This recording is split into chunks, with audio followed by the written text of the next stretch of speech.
some form of online Yo, presence to keep players ooh, constantly that was playing is a horrible. massive thing. Yo, And you what's need to make up? money, but it doesn't mean that it has to be flooded with We are microtransactions. getting to Power is showing work. I'm great just things like that, here so it's great sending to out see some companies notifications and really whatnot that showing I'm some actually support there. live. Someone said the fix for cheating. Let's see No, do here. not trust the client for anything. The client only tells the server what the user wants to do. The server tells the client what happens and updates the world state.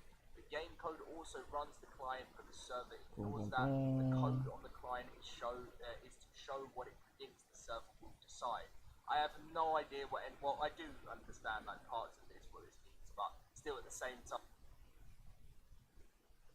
Why is my microphone picking up the audio that's coming through my headphones?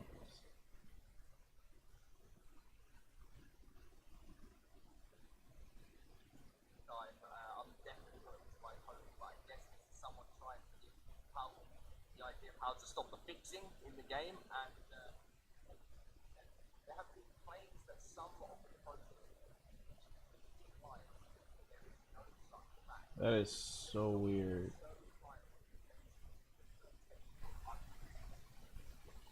are no problems in design. There are gaps in the detailed implementation parts. The development team is currently strictly checking these bugs and parts. So whenever a game in early access launches, there's always going to be some form of little like sort of little My loopholes webcam's that not working. people can slip through to There we go. exploit the game. And it's been a known thing for years and years since these big multiplayer games have been going on, especially early access games like PC. And survival games, in fact, are some of the biggest ones There that we happen go. to. I And mean, then, there's all what's different that types of ways to get software? through meshes. There's all different types of ways to exploit to get into some form of creative developer modes on survival games. There's all different types of stuff like that, and it really does affect the health of a PC server. Single player, people don't care because it's your own There we world go. and you can just enjoy it, and that's what keeps some of these survival games alive. But what is the key to success of these survival games in the future is the multiplayer aspect of things, and I really hope they can get to a stage where the game gets there. Anyway, guys, that's all to share with you guys from the network developer today, all based on cheating and how the There we client is go. working. And it's really nice that the developers are hopping into the Discord every now and then to give us some updates on what's going on and yeah, just answer some questions. And I think that's some of the biggest things that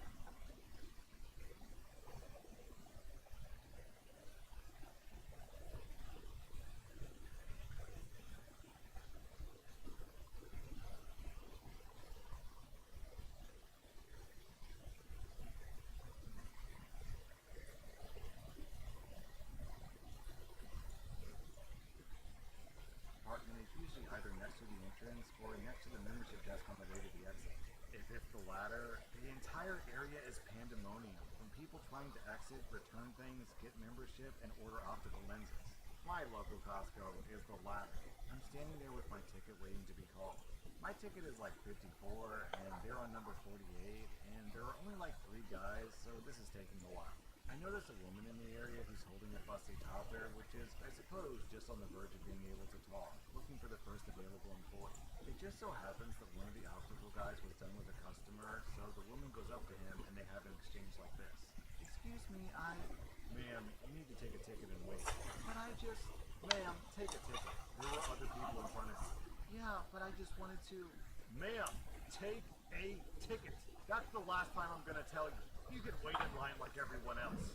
At this point, the woman accepts the fee, and the toddler is getting fussy. She grabs a ticket and puts her child on the ground. The kid is loudly crying at this point, but I have my headphones in, just trying to wait for my turn. And then it happens. This kid unleashes a torrent of poo that basically explodes his pants and gets all over the nearby display. I'm amazed that this much poo came out of this little boy. The kid is crying up a storm, and his mom is trying to comfort him, but the poo just keeps coming and coming. At the same time, the kid is waddling around, getting it all over the place. Everyone in the area, myself included, jumps back and gives this lady some space. Finally, after what seems like an eternity, it stops. The kid is crying, his mom is holding him, and poo is running down her arms. There's fecal matter in about a 10-foot radius everywhere. All traffic to the exit has stopped as horrified shoppers look on. The optical department is staring at this woman. The lady marches herself and her son up to the man. I was wondering if you could tell me where the bathroom was. The Costco guy who yelled at this woman sheepishly points out where the bathrooms are, and the woman walks off with her son. I decide to come back later when the area doesn't smell like a raccoon just died, trying to stifle my laughter the whole way. Too long, didn't read. A lady took a number, and it happened to be number 2. Our next Reddit post is from Exotic Equipments. I got fired from my job due to an injury, and I had to be hospitalized for a significant time. In my contract, it stated that if I had more than X amount of sick days in a 12-month period, I could get my contract terminated with 1 month notice. So that happened, and of course I contacted my union. They told me that it was a legal termination, but they asked about a specific part of my contract, which was about my commission. Turns out I missed out on some special commission during my employment, and I totally missed it when I read my contract when I got employed. My union advised me to contact my boss, show him the part of my contract, and proof of the missing commission and try to get a settlement. The missing amount was for about 3,000 euros. I went to see my boss and started with a nice chat. After about 10 minutes, I brought up the issue, showed him my contract, and pointed out that I never got the commission from the contract. My boss told me straight up to contact his lawyers, and that we were done talking and he told me to leave. Cue malicious compliance. I went home, looked over every paycheck, and set up a meeting with a lawyer. We found a lot of small mistakes on my paycheck and summed everything up. We sent an official letter to his lawyers, and we got an answer from them a few days later. He was willing to settle for the first amount, 3,000 euros. I smiled and laughed. No can do, Mr. Bossman. Not anymore. Now I want the full amount. 10,000 euros, plus pension, plus 15% damages, plus legal fees. Also, I have proof of everything to back up my claim. We went to court, and guess what? He lost big time. I've now planned a nice vacation, and I still have more money than I asked for in the first place. Our next Reddit post is from Hippo Singularity. I'm a truck driver. More specifically, I drive a concrete mixer.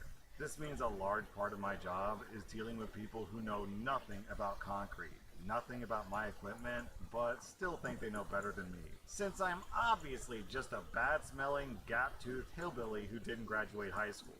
In short, concrete is what happens when malicious compliance goes for a drunken joyride down the Gunning-Kruger Parkway. So, on this particular day, I was pouring at a school out in the middle of nowhere. Our concrete plant was a half hour away. It was also over 110 degrees. Oof. Schools usually do their renovation or repair work in the summer.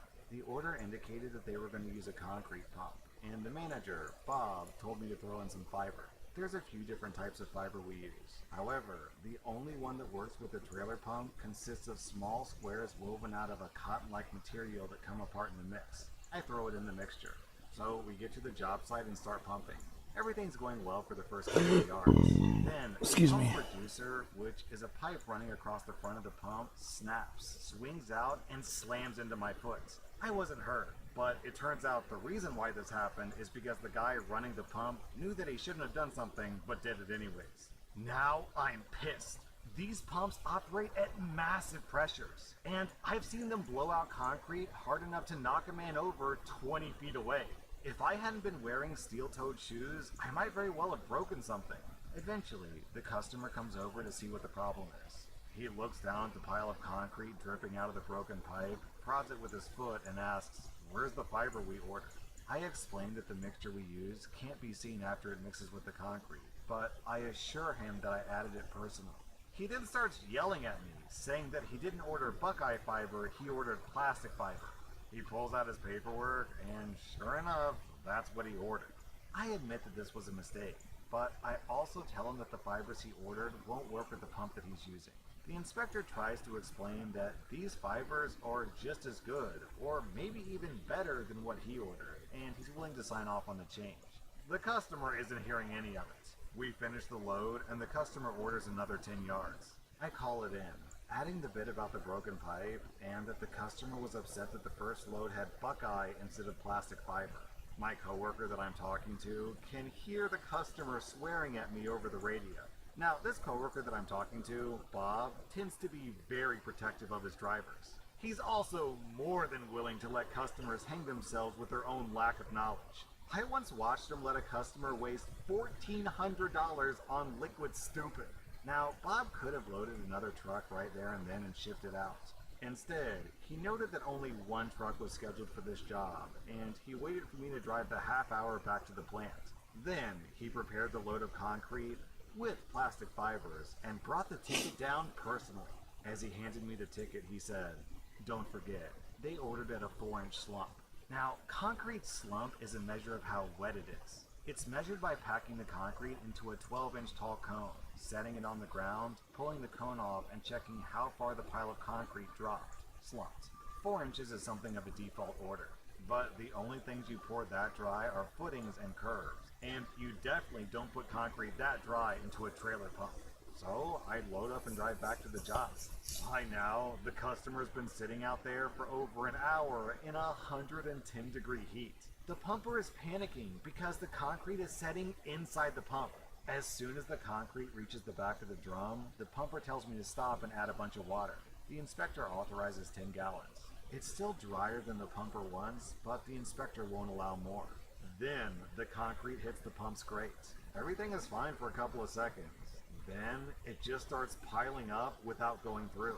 All those plastic fibers the customer ordered are getting caught up in the grating and clogging it up. The gravel can't get through with the fiber blocking things, so the only thing getting through is pure cement and water. The customer comes out furious. He accuses Bob of spiking the load with extra fiber and tries to reject the load.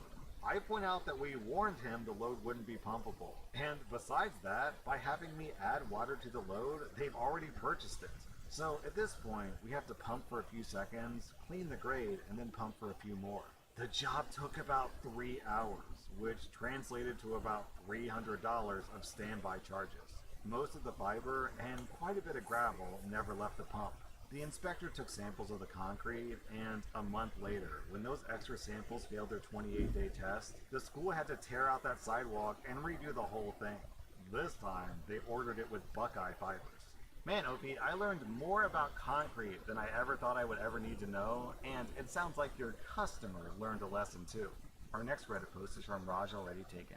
This happened a couple of years ago at Canadian Tire with one of their Mastercraft tools that often go on sale for huge discounts. We were helping my in-laws clear out old belongings when they were moving, and I found an impact wrench that looked unused with a 2-year-old receipt attached. My father-in-law said that there was always a problem with it, so he never used it, but forgot to return it. I decided to return it to Canadian Tire since they have long warranties on their products.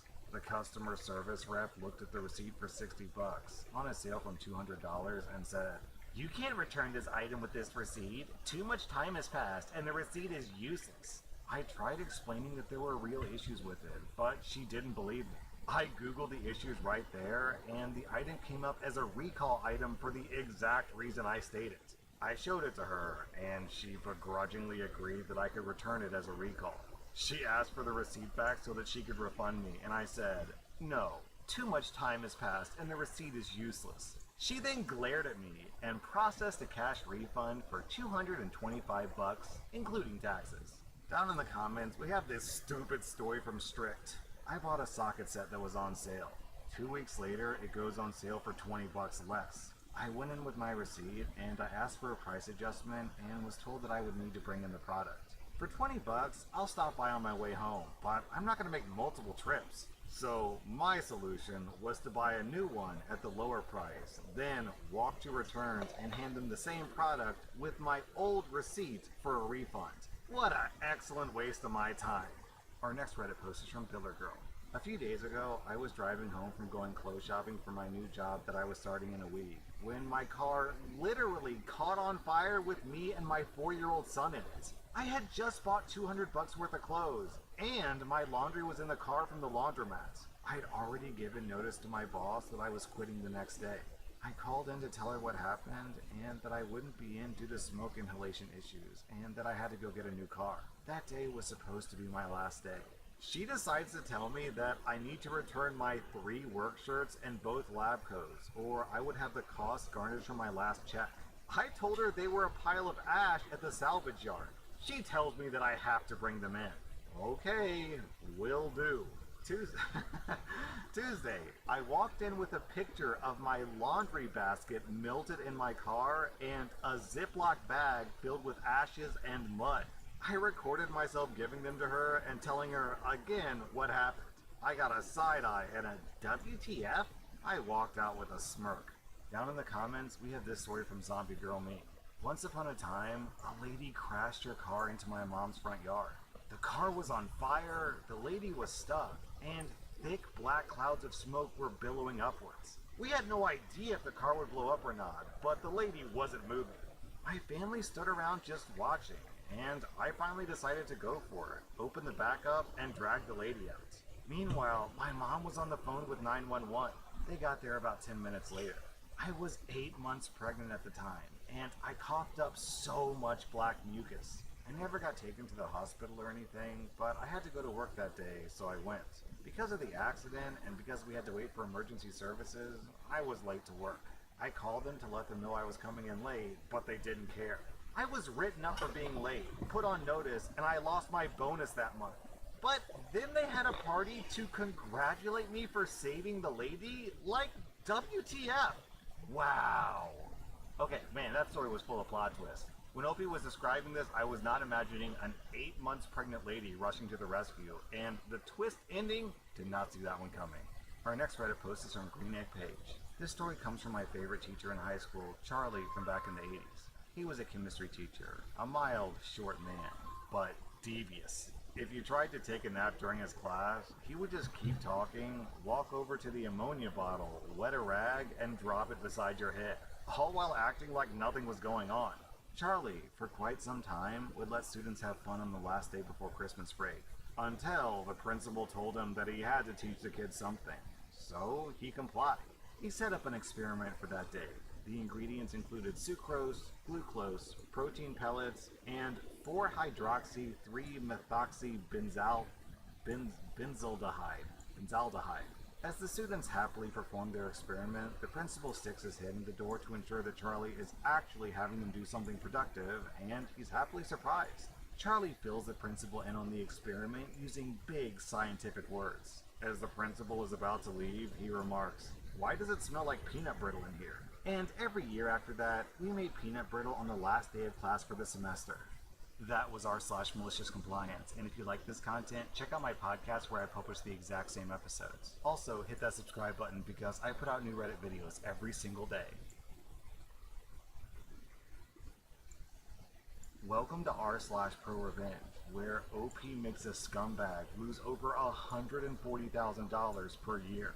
Our next Reddit post is from Deleted. I'm a purchasing manager for the city I work in. I've been doing this job for 11 years. We have contract with various vendors, but I want to talk about the company that does all of our dirt, gravel, and limestone work. When I started, we had a contract with this company.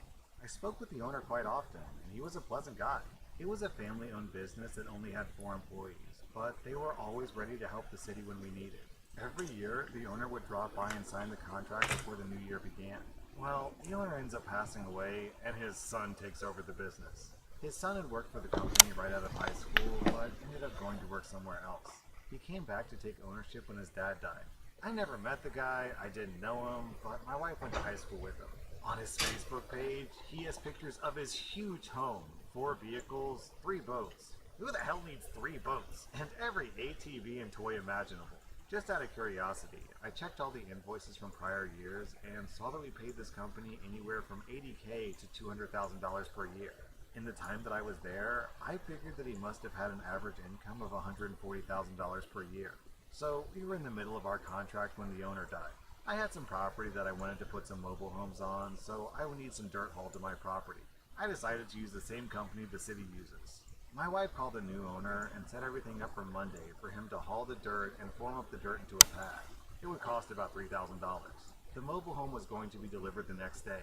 So I'm at my property waiting for the guy to show up, but he never does. My wife calls him and he says that he can't do the job. He's too busy. I find out where the guy is through connections at my job and I show up at the site. I didn't tell him that I worked for the city, but I did introduce myself as the guy with the dirt job and I asked what was going on. He just said that he had a bigger job to do and he wouldn't be able to get to it. I tell him that I have a mobile home being delivered the next day, and I needed that work done, and he said, "You know, what you would have paid me wouldn't make a dent in my pocketbook." I just looked at him and said, "Alright," and left. So I ended up having to call a whole bunch of different places, and eventually found a guy that could do the job for me. While him and I are talking, I mentioned that I work for the city, and he asked if he could potentially become a vendor. I get his information and tell him I'll be in touch. I start doing research at work, and I come to find out that we're supposed to be holding a bid for that kind of work due to the dollar amount. We just never did because no one else was interested in doing the work. In December of that year, the new owner calls me up and asks when he can come by to sign the new contract. I inform him that, due to regulations, we have to do a bid process. He seems kind of nervous, but I tell him that it's just a process we have to go through now, and he shouldn't worry because I doubt anyone else would bid. He seemed more at ease by this and asked how the bid process went.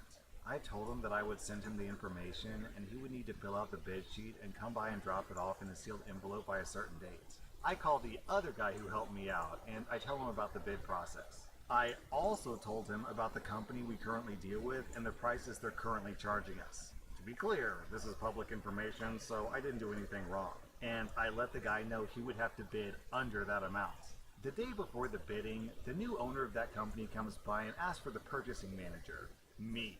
He doesn't know my name, but he knows my face. I come in the lobby and his mouth instantly drops. I extend my hand and say, "Hi," and that I am, in fact, the guy he needed to see. He asks if there were any other bids, and I tell him that we didn't have any others come in yet, which was a lie since I had the other guy's bid. No other bids come in, so it's just the two of them, but the other guy who helped me out ended up winning the bid. I called the new owner to tell him that we had another bid come in last minute before the deadline, and they charged less, so we were going to go with them. He was pissed. He was stuttering and stammering, telling me that I'm going to be taking food off his kid's plate, etc. I told him there was nothing I could do. He went to the public works office and they told him the same thing. He's lost that bid process every single year. He no longer posts pictures of his toys on Facebook, and I believe he downsized his home as well. Down in the comments, we have a similar story from Cecil Raptor. The county library where I work uses a delivery service to move books between our branches. And we have a delivery company whose contract didn't get renewed because they got underbid. Almost as soon as they learned that they lost the contract, service we were getting from them went downhill. Basically, they pulled the experienced driver who had been doing our route forever and threw a random assortment of effing new guys on the route with little or no training. Deliveries were late, books were dropped in the wrong place, they went to the wrong library, and so on. Just a pain in the butt all around. Complaints went up the chain of command to the purchasing manager, who responded, "I got this." And a few days later, the experienced driver was back on the job and everything was fine again. When the purchasing manager got back to us, he said, "I just explained that we expect the same level of service from our vendors throughout their entire contracts. And failure to act in good faith by the vendor can negatively impact their ability to get contracts from any county department." For context, our library represents less than 5% of the total county budget and contracting expenditures. Don't mess with purchasing managers. Our next Reddit post is from Max Queller. This happened when I was a junior in high school and 17 years old at the time. I was taking a regular English class, and I genuinely liked my teacher, Mrs. P. Anyway, Mrs. P was pregnant at the time, and she was due to go on maternity leave about a quarter of the way through the semester. When she left, the class met her substitute, Mrs. M. She seemed nice at first, saying that she loved teaching, and she wouldn't change how the class operated from Mrs. P. The first sign that something was fishy was when all of a sudden she stopped accepting late work, something that Mrs. P was always generous with. Mrs. M gave no warning, and people's homework grades suddenly began to drop. She began to give us ridiculous reading tests that nobody could do well on. Keep in mind, I was a straight A student, but in her class I was getting C's and D's. Anyways, the semester continues, and Mrs. M keeps on making the class suffer here and there, and my class grades were down from A to C. The final straw came in December when we were about to take our final No Red Ink test. No Red Ink is a website that has a lot of grammar tests. On that website, there was always homework that didn't count for a grade, but rather allowed us to retake the unit test if we did poorly. Now, usually when I did these tests, I would get like 29 out of 30 points, but this time I got a 0. I wasn't the only one. Only a handful of students did the homework, and the ones who didn't do the homework received 0s. Obviously, everyone was pissed off because we received no warning for this sudden change in policy. After a barrage of questions, we could tell that Mrs. M was about to break. After my friend asked why she was doing this, Mrs. M snapped and started raging. She called us all eggs who were ready to break the moment that something didn't go our way. She also said that adults looked down on us in the real world and that we weren't prepared for real life because we were all pampered little brats. Unfortunately for Mrs. M, I was recording her little rampage the entire time for evidence. After she was done with her fit of rage, she realized her mistake and she apologized to my friend, who rejected her apology. Good for him for standing up like that. I then posted the video, unlisted, to YouTube so my friend could see. The next day, I was in physics, sitting in the hall because I was absent for a test the previous day, and the class was going over it, so I had to sit outside. A crying Mrs. M shows up as I'm outside, asks me when I'm free, and I say that I'm not free because I have to make up the physics test that day. So basically, she found out the person who posted the video was me. I accidentally showed my face in the video, and someone ratted me out. I was threatened with a lawsuit, and that people would hate me for what I'd done. Naturally, I removed the video and went straight to my counselor, told him what happened, and he directed me to the student services director, claiming that he couldn't deal with the issue. The student services director called the principal and told me to tell my story to the dean. I showed them the video and told them how Mrs. M threatened me with a lawsuit. They were shocked. My next class was actually going to be English, so I was supposed to go to that class, but they told me not to because it would have been very awkward. The next day, we had a new substitute, and Mrs. M was never seen again at our school. My fellow classmates congratulated me and thanked me for getting her fired because our new sub was polite and understanding. She allowed us to turn in all of our late work, and I finished with an A- in the class. Mrs. P returned the next semester and apologized profusely for the damage the substitute did to her class. Our next Reddit post is from Deleted. I'm a college student, and I desperately needed to find a sublease for this past spring and summer. So I ended up finding one at a pretty nice apartment complex in my city. This guy Bob seemed cool, and we had mutual friends. Everything went great. However, Bob wanted to do my sublease under the table, without the office getting involved. Okay, no worries. I've done this before. I have 3 other male roommates, so we split rent 4 ways. I have a 2-year hound mix. She's a great dog, but she gets terrible anxiety during thunderstorms. One day, I'm at work, and we have probably the biggest thunderstorm we've had this year. She flips out and tears up the edges of the carpet to my room. My dad knows a guy who came and did an estimate of the damages. He told me it would cost between $200 and $400 to recarpet the room. Cool, no problem. I can afford that. Bob sees the damages, and I tell him that I'll cover all the damages caused by my dog. Anyway, I move out in July. A month passes. At this point, I'm on vacation with my family. Then, this douchebag Bob decides to call my mom and dad repeatedly. Then, his mom calls my parents too. I have no idea how he even got my parents' numbers in the first place. They tell my parents that the apartment complex is charging them $4,000 to carpet a 10 by 10 foot room, and that I have until the end of September to pay or they'll take me to court. My dad is pissed because he knows the damages shouldn't cost that much. He contacts the leasing offices and asks them for a breakdown of the damages. According to them, the carpet damage in my room only cost $273. All the other damages were damages caused by Bob and the other 2 roommates. So we contact Bob, and he's saying that the other 3 roommates were supporting his claim that my dog had caused all the damages in the house. Firstly, can someone please explain to me how it's my dog's fault that they caused a bottle of wine to explode on the ceiling of the kitchen? Or how my dog managed to destroy the dishwasher? Or one of the guy's bathtubs? My mom calls her lawyer. My parents, the lawyer, and me have little power. What do you work I never as? signed any document making me an official I'm not sure what you resident of that mean by apartment. that question. Therefore, I Like, wasn't what do I liable for do? any I'm a damages photographer, whatsoever. retoucher, However, filmmaker, because I'm not a couple other butthole, things. I'm still willing to pay for the carpet damage.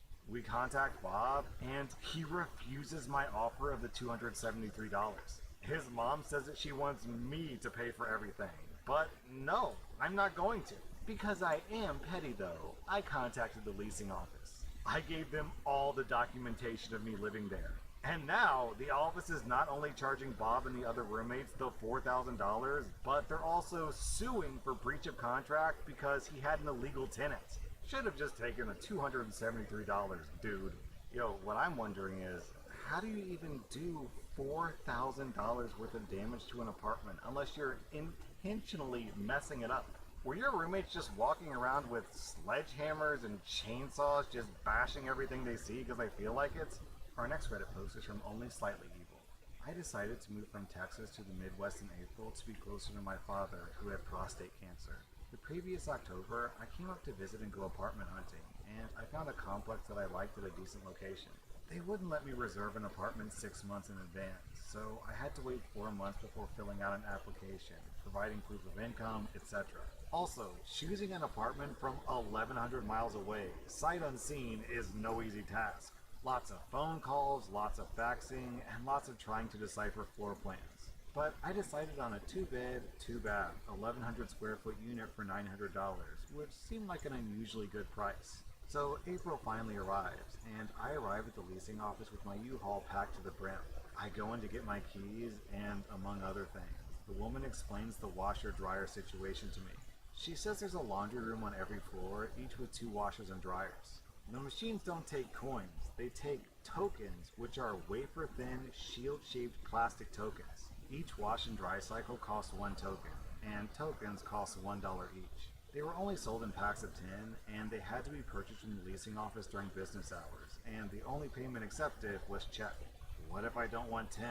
And who wastes time with checks? It was all very inconvenient, so I bought a pack on the spot. I get to my apartment and take the tokens out of the envelope to examine them. Embossed on the back of the tokens is the manufacturer. I research the manufacturer and find a distributor. I call the distributor to inquire about prices and availability. A box of 1,000 tokens cost $68, and they were in stock. Awesome! So I ordered a box and had it sent to my parents' house in case the management office became suspicious. So now, instead of $1 per wash and $1 per dry, each was now costing me 6 cents. I had enough to last me years. Perfect. Fast forward to August. There are letters on everyone's door notifying residents that the building is going condo and the tenants had first dibs on purchasing their units. Or the units would be sold and you'd be at the mercy of the new owners. What the actual F? I'm gonna be honest with you. At this point, I wasn't even fully unpacked yet. I never would have gone to the trouble of arranging for housing from across the country at this complex if I'd known that I have to either purchase the apartment or risk my rent going way, way up. And that's why the rent was so low in the first place. They were trying to get as many occupants as they could, hoping that we'd just buy our units, or the new owner of the unit would already have vetted tenants, making it attractive for prospective buyers. I was just pissed about having to move again. So later that night, I put signs on everyone's door. Moving sale, laundry tokens 50 cents each. Get them while you can.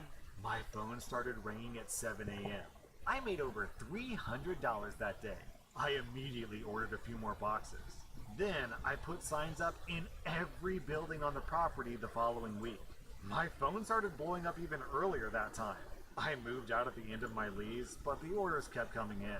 I divvy up each new box of tokens into little zip baggies. 10, 20, 25, 50, and 100 count increments. My customers' phone numbers were stored in my phone by building address and unit number. When they called, something like building number 4100, unit 215 would show up on my caller ID. They'd tell me how many they needed and I delivered to their door. I was like a drug dealer. I made several deliveries a week for a year. But then the machines were switched to coin-operated ones, and now people were calling for refunds.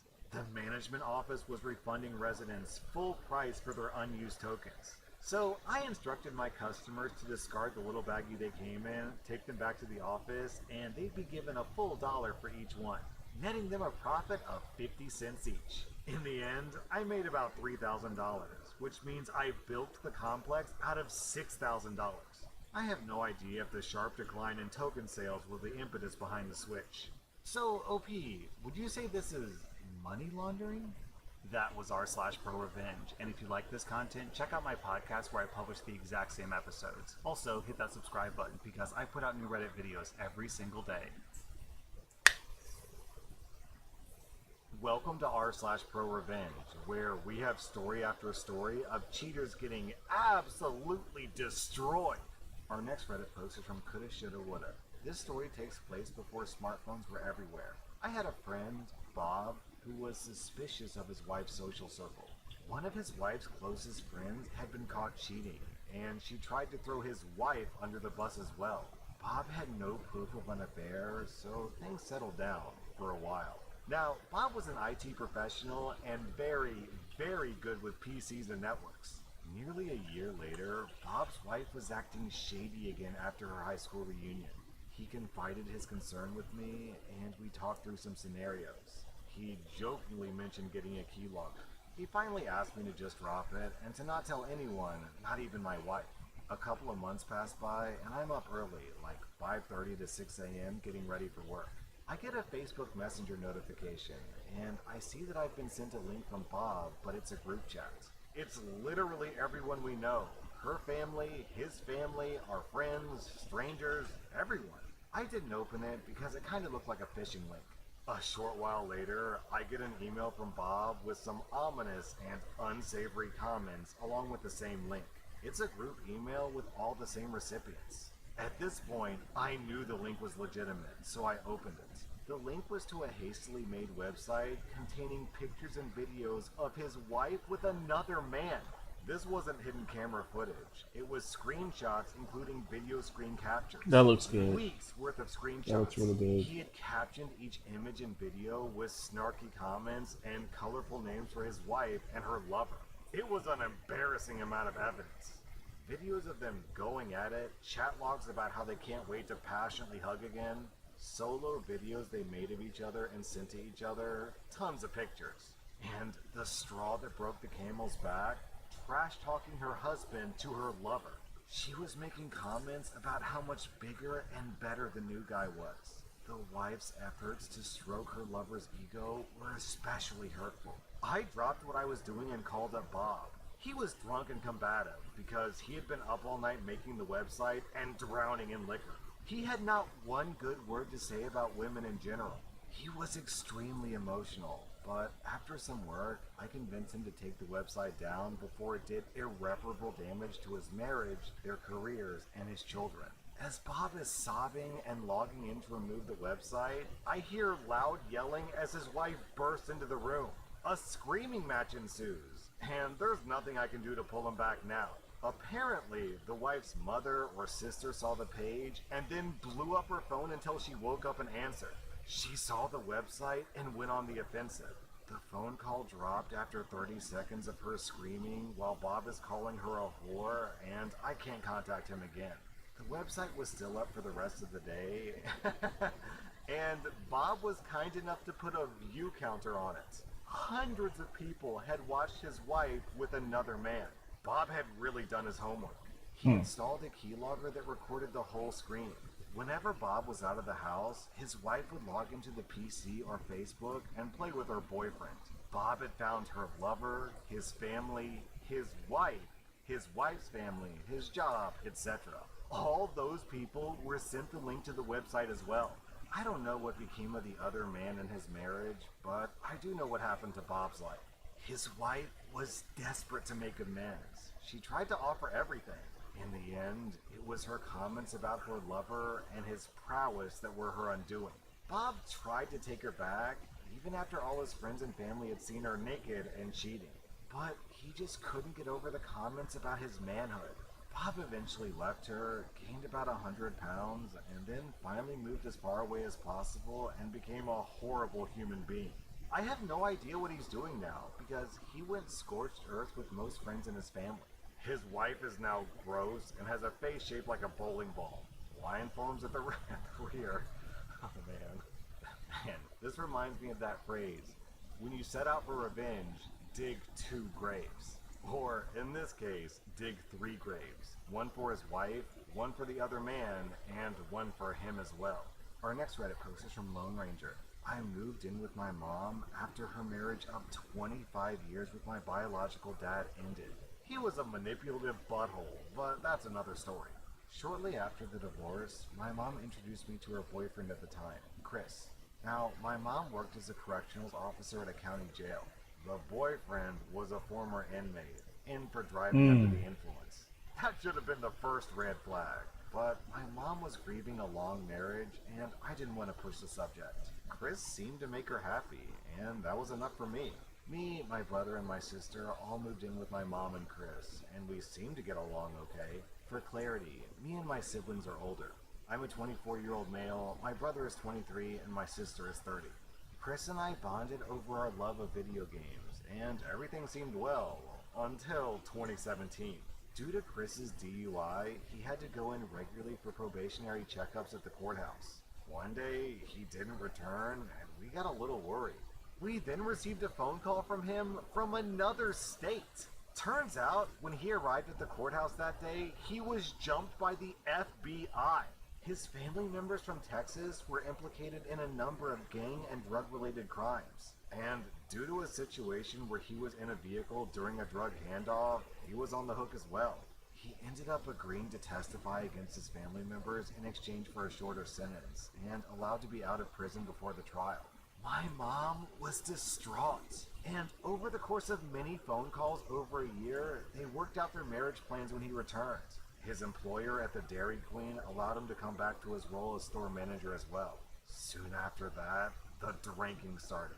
Now, obviously, because of the DUI, Chris was clearly no stranger to drinking. He began to drink more and more, to the point where he was consuming 12 beers a day. Damn. Chris was a mean drunk. He regularly started fights when he got wasted, and while they were never physical, he wasn't exactly kind with his words. My mom enabled his behavior for several years, saying the stress was getting to him from work and from the upcoming trial. Finally, after several years, my mom had enough. Chris came home extremely drunk one night, and my mom confronted him. She asked if he had been drinking, and when he didn't deny it, she kicked him out. He went to live with a friend temporarily. The next morning, Mom asked us to help gather up a few of his essentials so that he didn't have to re-enter the home until he was sober. While we were gathering his things, we heard a knock at the front door. We opened it to find Betty, one of Chris's coworkers, and someone I went to high school with. She told my mom that she had something important to share.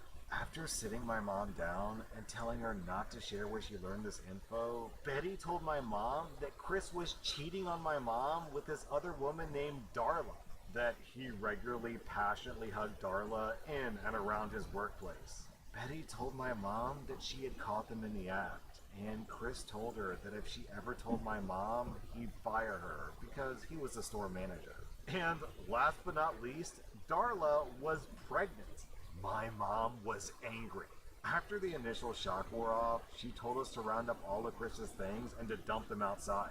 We took everything of his out of the house and tossed it all in an alley behind our house. Chris had no reason or ability to return to the house. After all, my mom owned the lease, so there was no issue there. In the meantime, she called and confronted him. Chris confessed to the entire affair, and that he was happy that Darla was pregnant because that meant that he would finally have a child of her own.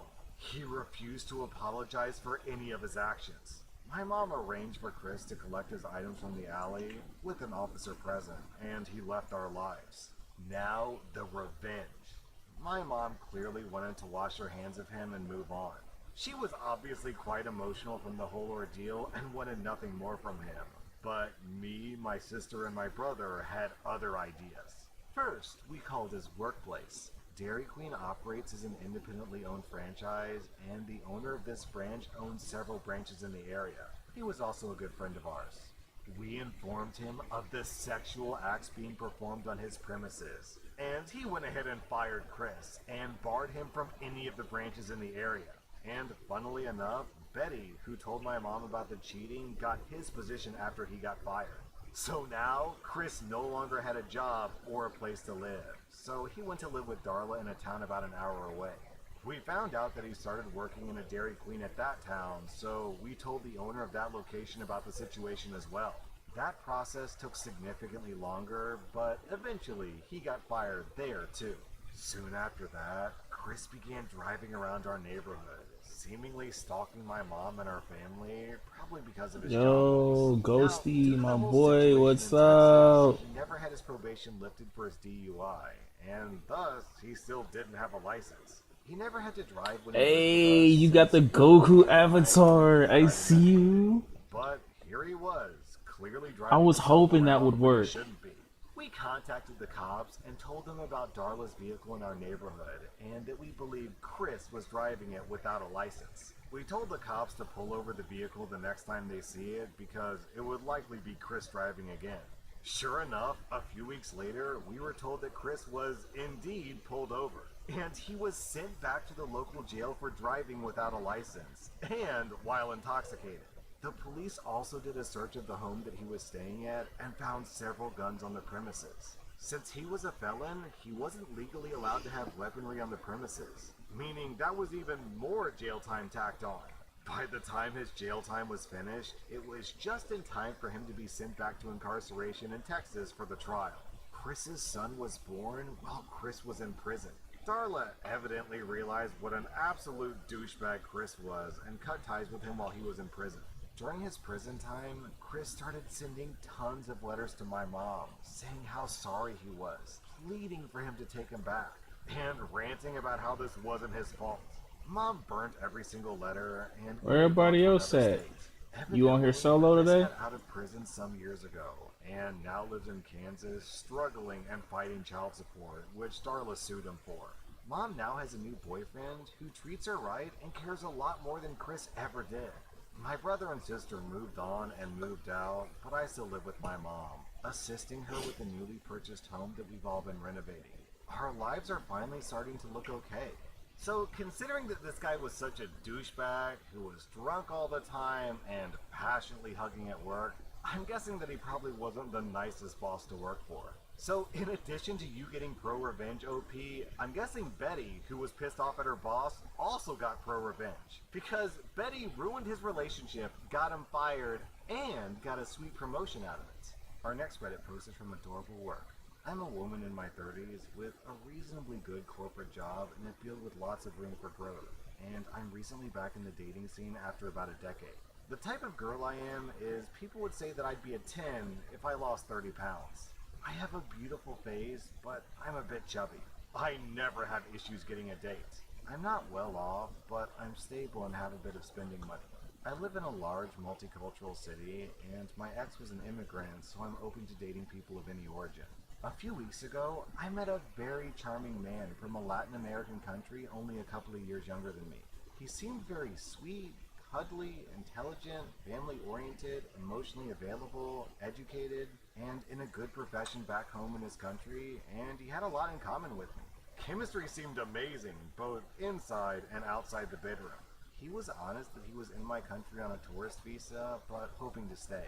I made it clear that I would not be able to help him with that, but we could still have a fun summer fling while he was here. If he managed to stay or come back, only then would I consider a real relationship. Then the other shoe dropped. A couple of weeks and 4 dates later, during a text conversation about my work, he asked me to be his sugar mommy. I initially laughed and assumed that it was a joke. He kept pushing and clearly said that it wasn't. Of course, I felt insulted by this, so I went off on him. He kept saying that he was seriously asking me this, until apparently I hit a nerve with my complaints about how embarrassed he should be to ask me that. Then he got angry, and he insulted me for ever thinking that he was actually serious about me. He made no apology for being hurtful to me. Obviously, what I did next was take screenshots and cry about it to my closest friends. I was hurt that I was fooled into thinking that he liked me, and that he thought that I had to pay for a man's love. My friends started to fuse on what happened next.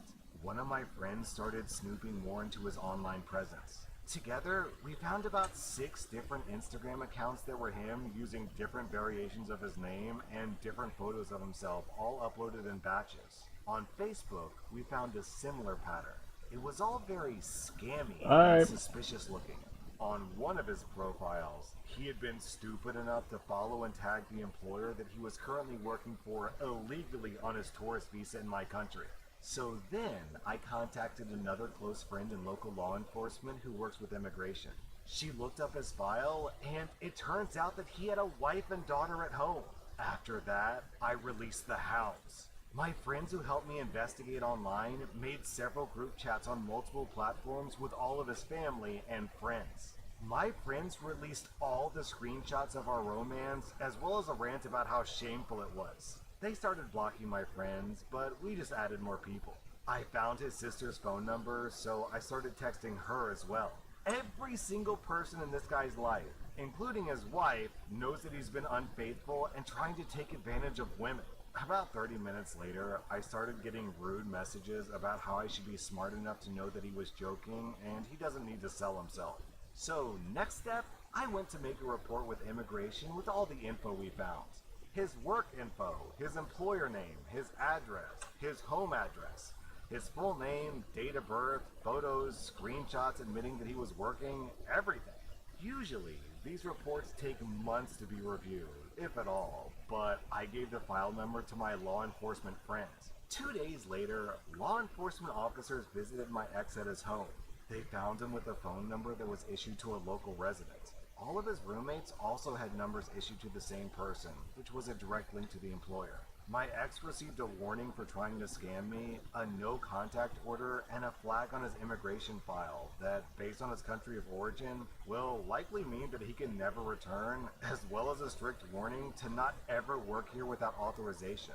His roommates also received warnings. His employer was the next person to receive a visit. They found significant proof that the employer had been employing this guy illegally, as well as multiple other people. The investigation is still ongoing, but so far, they're likely to receive tens of thousands of dollars in fines and possible jail time. The guy isn't getting deported because the government would have to pay for it, and the proceedings would take longer than his remaining time on his visa, but he's now upgraded from a flagged file to a multi-year ban on re-entry to my country. Also, if he bothers me again, he'll be deported. Hope he enjoys going back to his angry wife and ridicule from everyone he knows. See ya again, never! Also, down in the comments, we have a similar story from Shell Bell.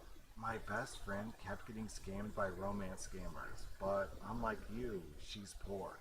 She's a poor single mom working just over minimum wage. These scammers would tell her they were sending her money, and they would, only for her account to get drained a week or two later with crazy charges. She changed her banking information countless times. She had so many fraudulent charges on her account that the bank stopped reimbursing her. And after about a year of this non-stop nonsense, the bank finally closed her account. They closed it without warning, and she had to scramble to get a new account at a different bank. Well, right before the bank closed her account, the scammer wired $10,000 to her. No doubt planning to pull it back, and more once she spent out of it. When her old bank settled her closed account, she received a check for $8,600. It cashed, free and clear. And there was no way for the scammer to pull it back once the bank closed the account. So, nanner boo-boo. Did my friend learn her lesson? We'll see. But in the meantime, she has some pocket change. That was r/pro revenge, and if you like this content, check out my podcast where I publish the exact same episodes. Also, hit that subscribe button because I put out new Reddit videos every single day. Welcome to r/Am I the Butthole, where OP's boyfriend expects her to just give him half of her house. Am I the butthole for not telling my boyfriend that I own the building we live in? When I was 18, my dad... Oh, we got a Morty in here. Who's a Morty? I am extremely thankful because we are That's not it. upper class. It's so small. My dad bought this house for a cheap price a long time ago. I know that this is an extreme privilege. See, who is that? I'm forever grateful for this. The layout of this Timid? building is like an apartment. Am I It's a reading that house. right? So basically, each story has its own separate entry, its own kitchen and bathroom. I live upstairs while I rent out the downstairs. My boyfriend, who's 25, moved in with me about 3 months ago, and we've been together for 6 months. I haven't asked him for money, utilities, or rent. The only thing he contributes to is groceries, which we split 50-50. I haven't brought up that I own the building because it's not something I tell many people. If people ask me, I of course tell them that I own it, but if they just assume that I'm a renter, they can believe that. So far, my boyfriend has never brought up the topic of a landlord, the renter downstairs, or the owner of the building. This last Tuesday, the downstairs renter came up to tell me that her freezer had stopped working. I answered the door, and I suppose my boyfriend heard us talking. I went downstairs to take a look, and the two of us came to a conclusion that she would buy a new one, send me the receipt, and I would just give her the money for it. She was very grateful for the solution. When I went upstairs, my boyfriend asked if the freezer could be fixed, and I told him no, but she was going to buy a new one and I would pay for it. He looked at me like I was crazy and asked me why the hell I would pay for her freezer. I told him that because I'm her landlord and the freezer was there when she started renting, I would stand for the cost. He just asked me, "Are you serious?" And I said that I was. He then began screaming at me, asking me why the hell I would hold this information from him and that I was an evil person. I said I was sorry for not telling him, but I didn't think that it would matter. He said that he couldn't believe that he was together with someone who's a landlord, that landlords just use people for money, and that the only thing landlords care about is money, and we would rather have people be homeless than offering affordable rent. To be clear, I charge my downstairs renter $500 a month. I understand that many people have had trouble with landlords, but I try my best to be a good one. He demanded that I give him 50% of the money that I make from rent, or else I was just as bad as he thought. Was I really the butthole for not telling him? He hasn't talked to me since Tuesday, and I've tried telling him that I'm truly sorry, but he doesn't answer me at all. You know, the ironic thing is that effectively you are already paying this guy half of rent, because normally when someone moves in with someone else, they're responsible for their half of the rent. But since you're not charging him, then he's basically just pocketing that extra money. And even then, your boyfriend's logic doesn't make any sense because you have to pay utilities and taxes. So that money comes out of your pocket, but he gets 100% of the profits and you have to spend your profits on, maintenance of the house. OP, I think it's time to reconsider your relationship with this guy. I'm giving you 0 out of 5 buttholes. I'm giving your boyfriend 2 out of 5 buttholes. Am I the butthole for not giving my son the same opportunity due to his choices?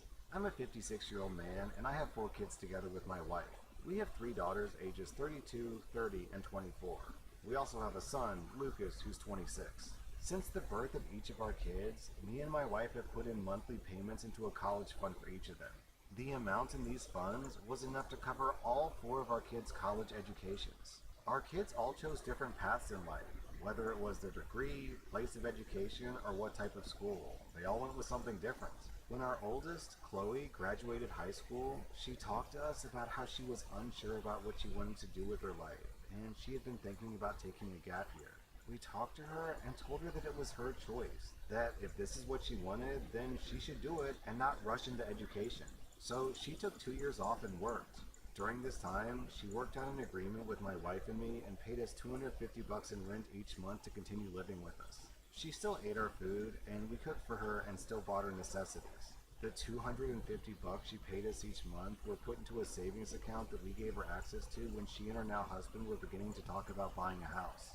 Even though the situation wasn't the same with each kid, they all knew about their college funds and how this money would be used. Our second daughter lived with us 3 years after college, and our third daughter lived with us during college. They both took part in this. The issue is with my son.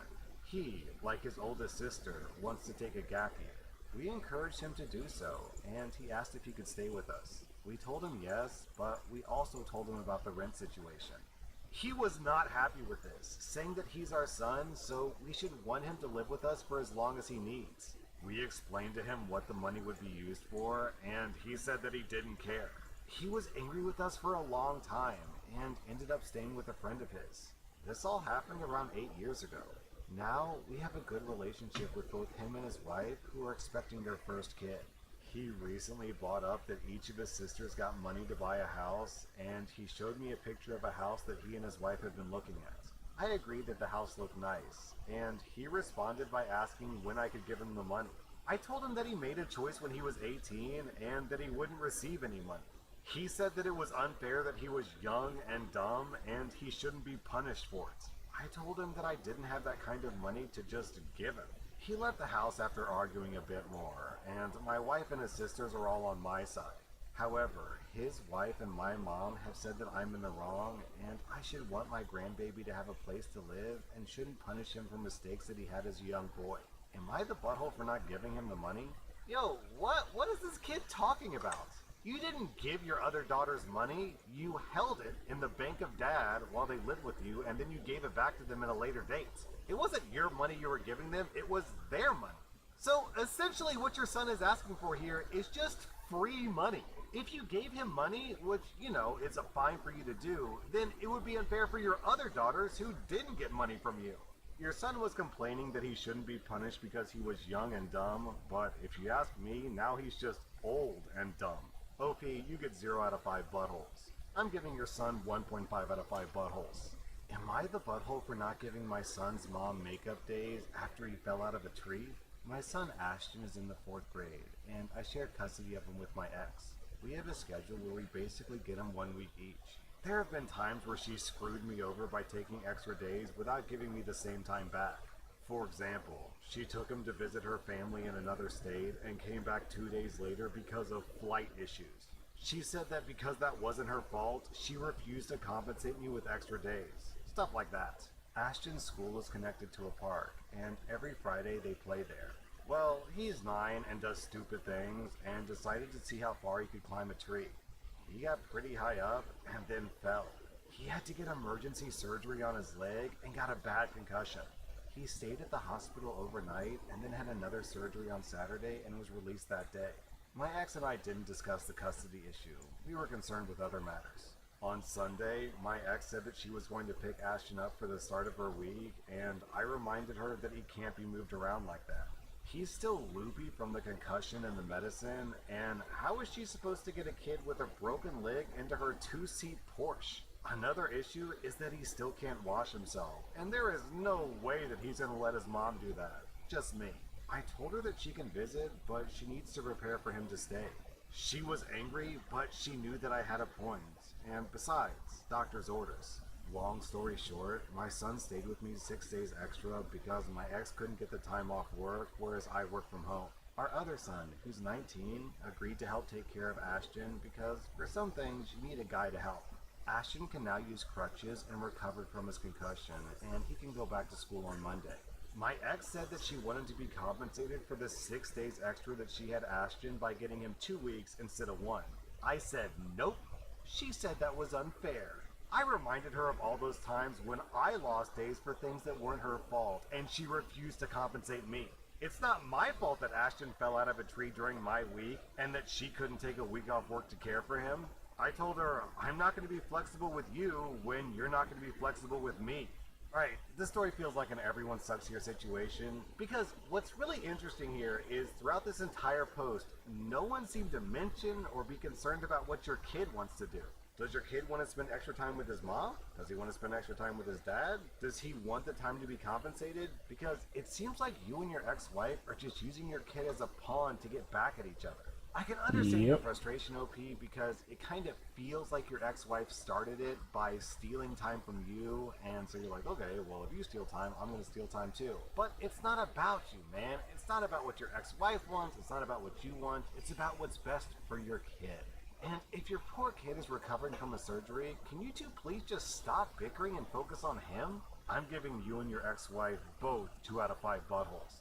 Am I the butthole for telling my sister-in-law that she should cancel the baby shower she was planning for me, and that I would prefer not to have one since she doesn't respect my boundaries? My husband and I are expecting our first baby in a few months, and my sister-in-law offered to throw us a baby shower. I was really in love with the idea, like this and photo. I accepted, and I got my mother-in-law involved. However, my sister-in-law disrespected the one clear boundary regarding the baby shower that I had, and she refuses to let it go, despite being told to do so, not only by me, but my mother-in-law and husband as well. She insisted that my half-sibling should be invited, as well as finding my biological family from both sides and inviting them. This is absolutely not an option for me. I didn't invite them to my wedding, and I haven't spoken to them in several years. But my sister-in-law is going extremely hard on the "but family" arguments. So, for background, I'm an affair baby. My father cheated on his wife, and I was the result. His wife kicked him to the curb, and he and my mother stayed together. When I was born, they didn't take care of me, and when I was 3, I was removed from their care by Child Protective Services. None of my biological family wanted me. My mother's family were supposedly good Christians who couldn't stand the thought of an illegitimate affair baby, and my father's family were, quote, not in the position to take care of such a young child. My father's ex-wife ended up taking me in. I'm not sure why. The fact that she was paid to take care of me was possibly the reason. I do know that I was not loved. My half-siblings ranged in age from 11 to 17 at the time, and they all hated me. It was made perfectly clear to me from a young age that I was never to call her mom, and I was never to call them my brothers and sisters. My father's family were still in their lives, and they knew how I was treated, and they wouldn't even report it to my caseworker. I mentioned it once or twice to my caseworker, but I guess she just dismissed the kid's words. My childhood was miserable. I was seen as a burden and someone who should have never been born.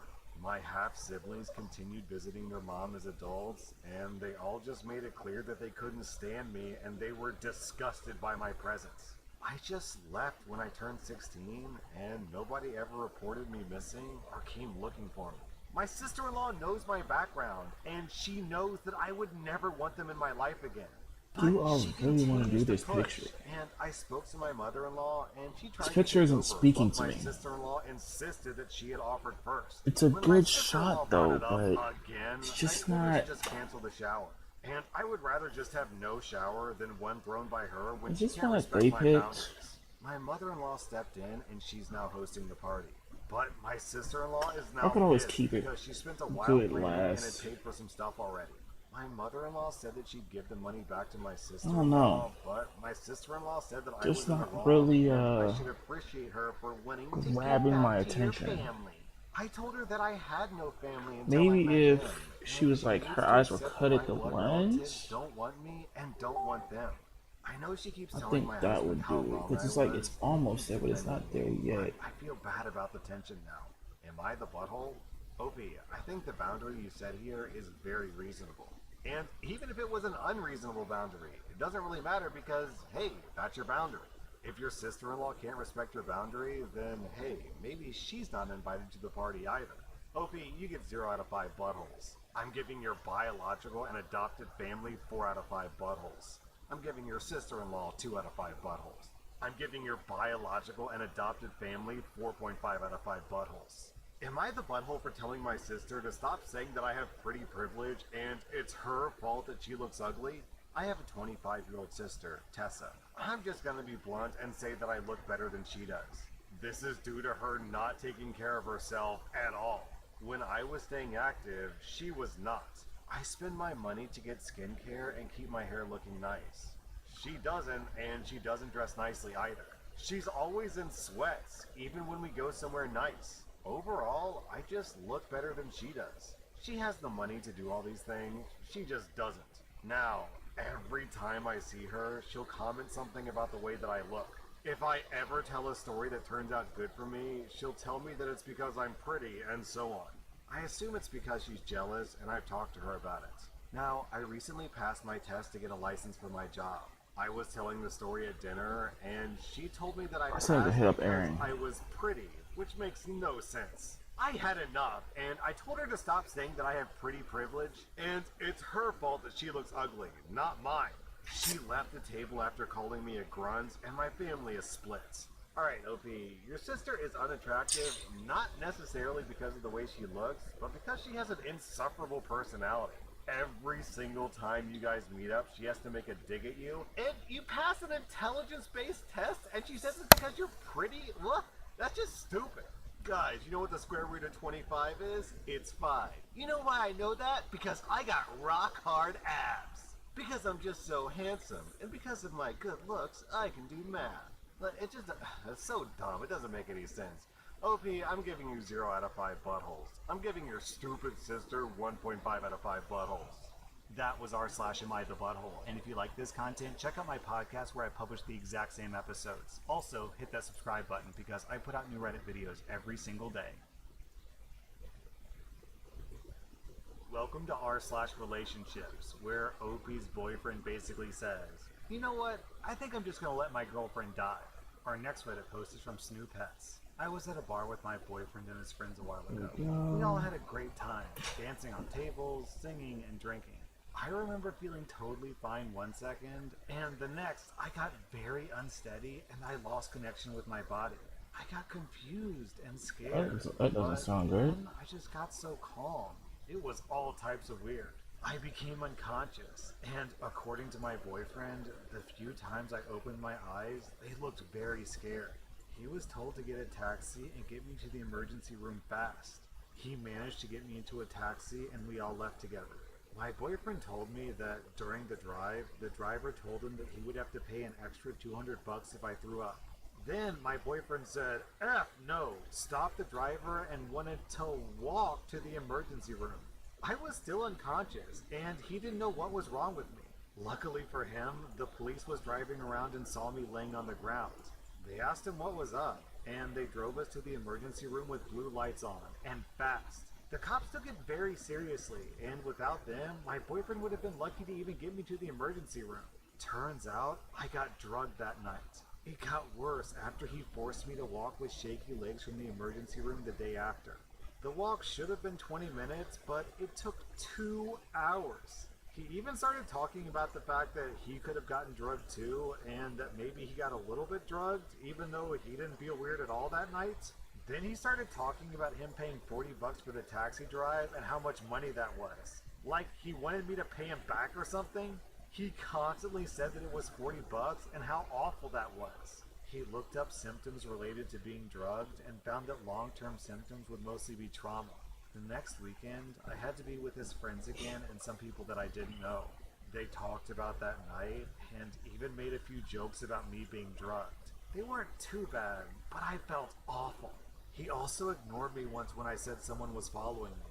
He was never scared of letting me walk around in town at night, but if a female friend did it, then he would have to follow her. He argues with me when I'm scared instead of making me feel better or protecting me. Other than that, he's a kind man who doesn't want to hurt people. But, this cannot be normal. Is this relationship worth it? I'm scared of overreacting, but keep in mind that most of this is told from his perspective, as I don't remember that night. OP, I'd actually say you're lucky, because it's pretty rare that your partner shows you how they really value you so early, and this guy is clearly showing that to him, you're worth less than $200. So if I were in your shoes, I would just pay him the $40 that he thinks that you owe him just to have a clean break and move on with my life. Honestly, it sounds like the guy doesn't even think you're worth $40 either. I often hear from women that one of the main things they look for in a man is someone who makes them feel safe. But this guy does the exact opposite. He's literally a liability because when you're unconscious, when you're 100% dependent on him, he wants to what? Drag you to the hospital walking instead of getting a taxi? This guy's, I don't know what's up with this guy, OP, but you should definitely leave this relationship. The title of the next post is, My wife cheated on me 2 years ago, and we decided to stay together, but now I think that I made a mistake. 2 years ago, my wife cheated on me while on a work trip. She was enjoying a night out with some colleagues when she met a guy and hooked up with him, but they didn't passionately hug. I'm sure they didn't actually passionately hug, because her company is very strict about bringing anyone to the rooms when someone is on an official trip. They could lose their jobs. She confessed the next morning and we did some counseling, and finally we decided to reconcile. Then the COVID lockdown hit and the whole world turned upside down, but we kept reconciling. Here I am 2 years later, thinking that I made a mistake. Don't get me wrong, she's been the model spouse the whole time, and we didn't drive each other mad during the lockdown, so that's something. But lately, I've been getting the feeling that I'm living a lie. From getting up in the morning to going back to sleep during the night, I'm playing a role. I feel like I'm wearing a mask of someone else, and the real me is lost somewhere. I don't know if I'm making sense right now. I guess I just needed to get it off my chest. OP, this is pretty straightforward. You're allowed to change your mind. Yeah, you decided to reconcile in the past, but after 2 years of reconciling, it seems like it's just not working. So if I were you, I would move on. Also, I have to wonder if the reason why you're feeling so doubtful about this is because your rationale for why she didn't actually cheat on you was because it's against company policy to bring a guy back to your room. So even if that's true, there's nothing saying they didn't hook up in the bathroom or in the alley or wherever. But even then, like, your wife's already proven that she's the type of person to violate marriage vows, so why do you think she cares about company policy? Our next Reddit post is from Muhammad Alal. I'm a 39-year-old man, and my daughter, Emma, is 18. My first wife and I were middle school sweethearts. Emma was a happy accident, and we were thrilled to be parents to her.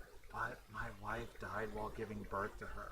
I had just graduated and started a job, and I failed to juggle a kid and a career.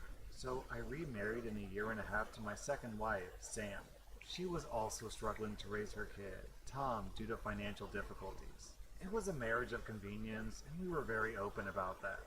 She would stay at home raising both kids while I'd be the financial provider. There were ups and downs along the road, but we made it work. Sam always gave her son preferential treatment emotionally, which I never took issue with. After all, Emma is my daughter, not hers. But I always provided equally for both of the kids, because I always felt obligated to be fair with both of them. There weren't any major issues growing up. Both kids maintained a healthy relationship with each other, while maintaining a bit of distance between them. Both cared for each other, and we never asked for more. My first wife and I both had an insurance policy. It was paid out when she died. For some reason, we once randomly talked about what we would do with the money if one of us passed away. We both decided that it would go to our kids, and if we didn't have a kid, then the surviving spouse should travel the world. I've kept that money in a trust, and it's grown over the past 17 years and has been yielding significant profits. And now it's quite a bit of money. I have never borrowed even a penny from it because it belongs to my daughter and I'm just a guardian. This year, both kids applied to college, and Emma got into Ivy League with a full scholarship. Our plan was that if Emma didn't get a scholarship, I'd pay her tuition with the trust. Tom also applied to Ivy League, and he got admitted, but without scholarship.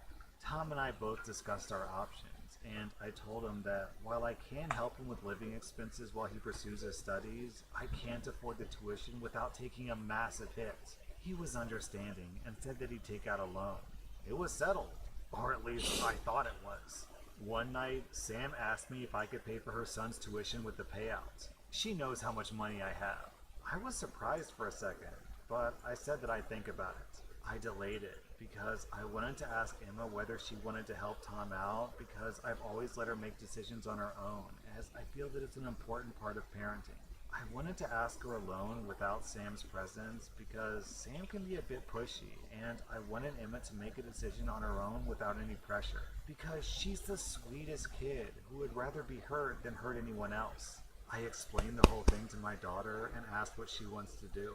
She asked me what I think she should do, and I told her that I have no opinion, but whatever decision she makes, it will not change anything between us. She'd always be my world. She told me that she wanted to use half the money to travel the world with me, the way that her mom wanted, and for the other half, she could invest it so she could have an extra cash flow. She asked me to give her the weekend so that she could think about it, and I was happy to give it to her.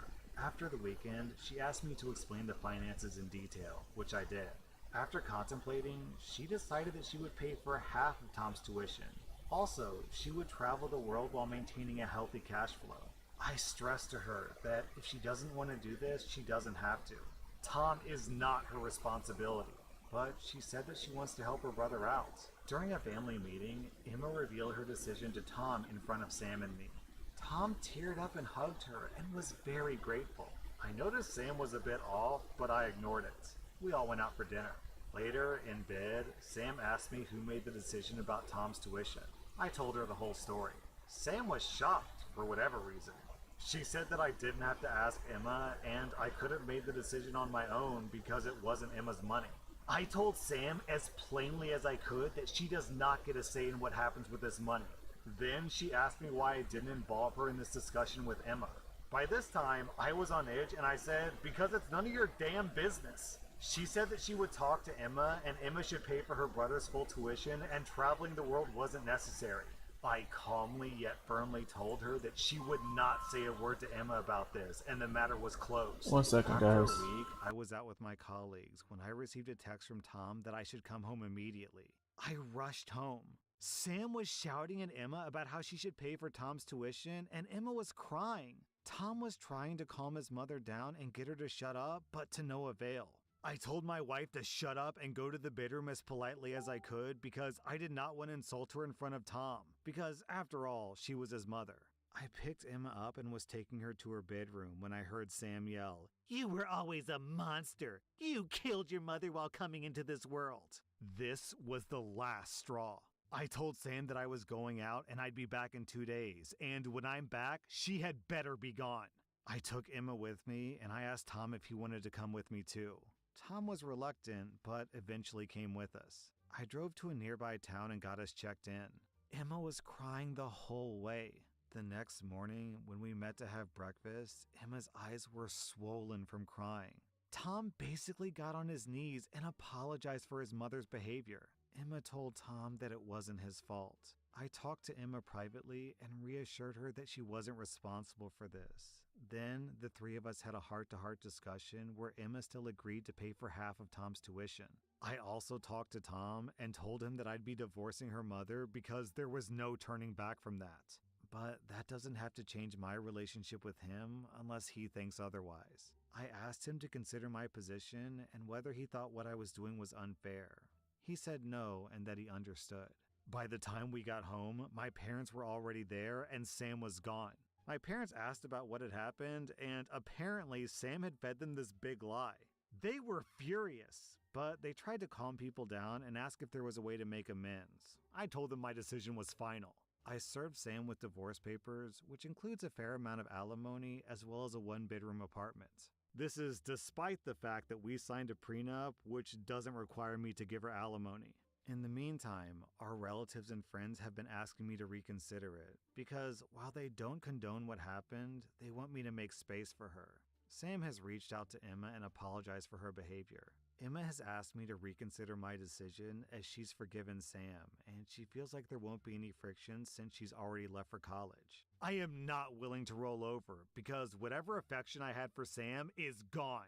I don't think it'll ever be the same if we get back together. And there's no changing the fact that I've lost feelings for her.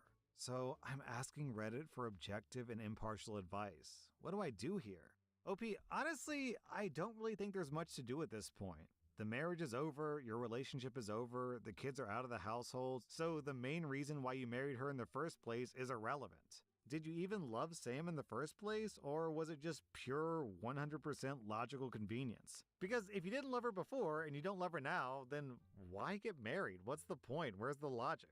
I say just move on, OP, and you deserve a pat on the back because it sounds like you've raised an amazing young woman. Our next Reddit post is from Throwaway Broken Wife. I'm a 41-year-old woman, and my husband, who's 52, has a second family on the side. I've been sitting with this information for almost 2 weeks now, and I still don't know how to proceed. My husband has been in what seems like a committed relationship with another woman, and he's playing happy family with her and her 3 sons. They're even planning on having a baby. A week ago, I stumbled on a TikTok account of this lady sharing her recipes, and in the background, I recognized my husband's back. I wasn't too sure at first, but after taking a real good look, as his wife, I know that fool's neck, back, legs, and the clothing he was wearing. So I went through this lady's other videos to piece together confirmation that it really is my husband. I continued to keep an eye on him and his movements, but he seemed normal. It's clear to me now that he has his cheating down to a science. Every time he went on one of his work trips, this woman would post these videos saying that she's cooking a new recipe because her man is coming back from his work trip.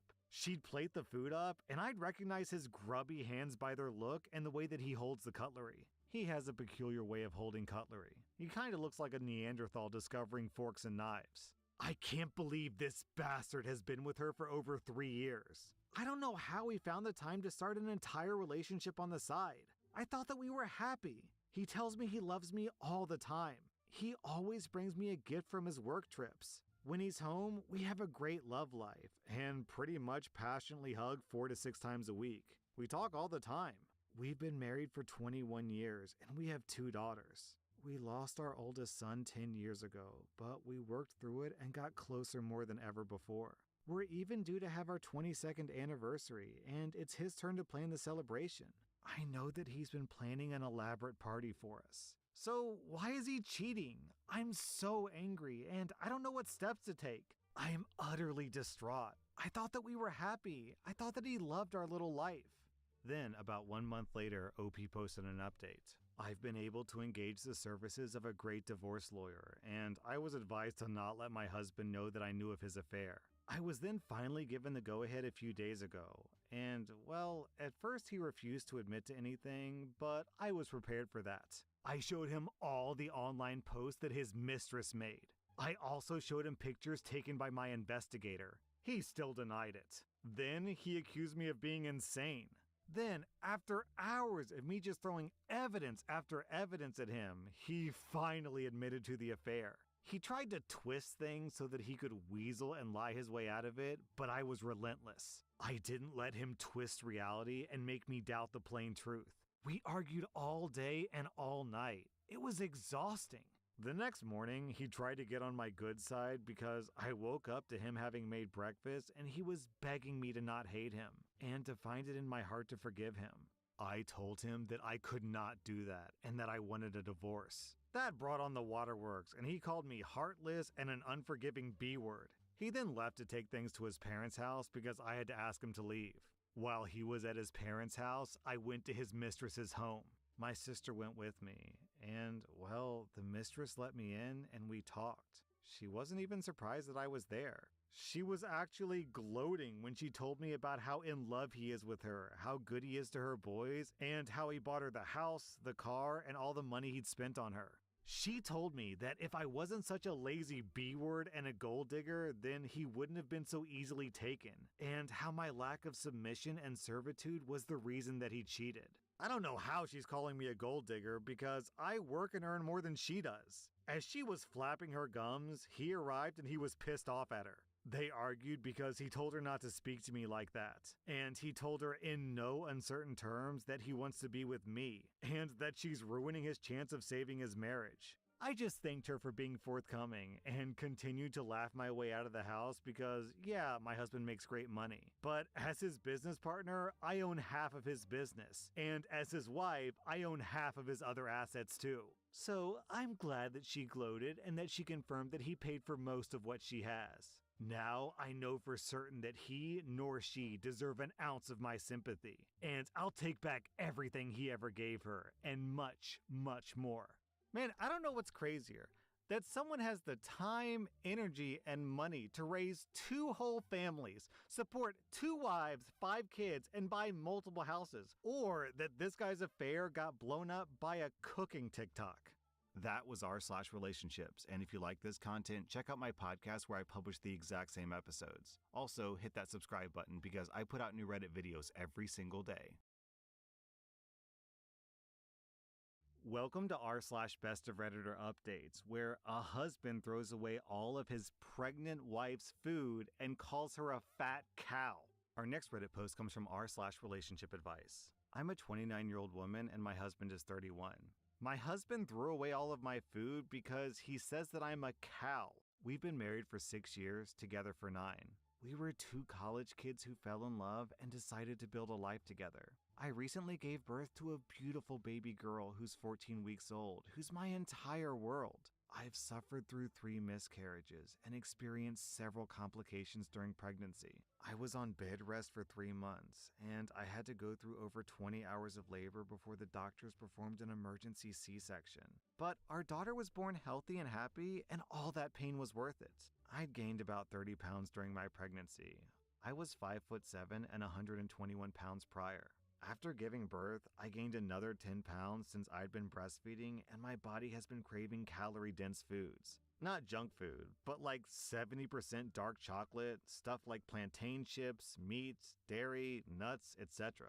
My doctor told me that I should just listen to my body's needs and feed myself whatever I feel like I need. My husband's been helpful. He was happy when he learned the gender. He took care of me and accommodated all my needs during my bed rest. Postpartum, however, he started to make up excuses to not help with the baby. he hasn't been as affectionate with our daughter as I'd hoped he'd be. He made a few negative comments about my weight here and there, like, "You're a bit chubby. Today's a good day to work out and shed some pounds." I was an extremely active woman who worked out 4 to 5 times a week and indulged in dangerous and adventurous activities. But now I'm completely exhausted. I can barely get out of bed.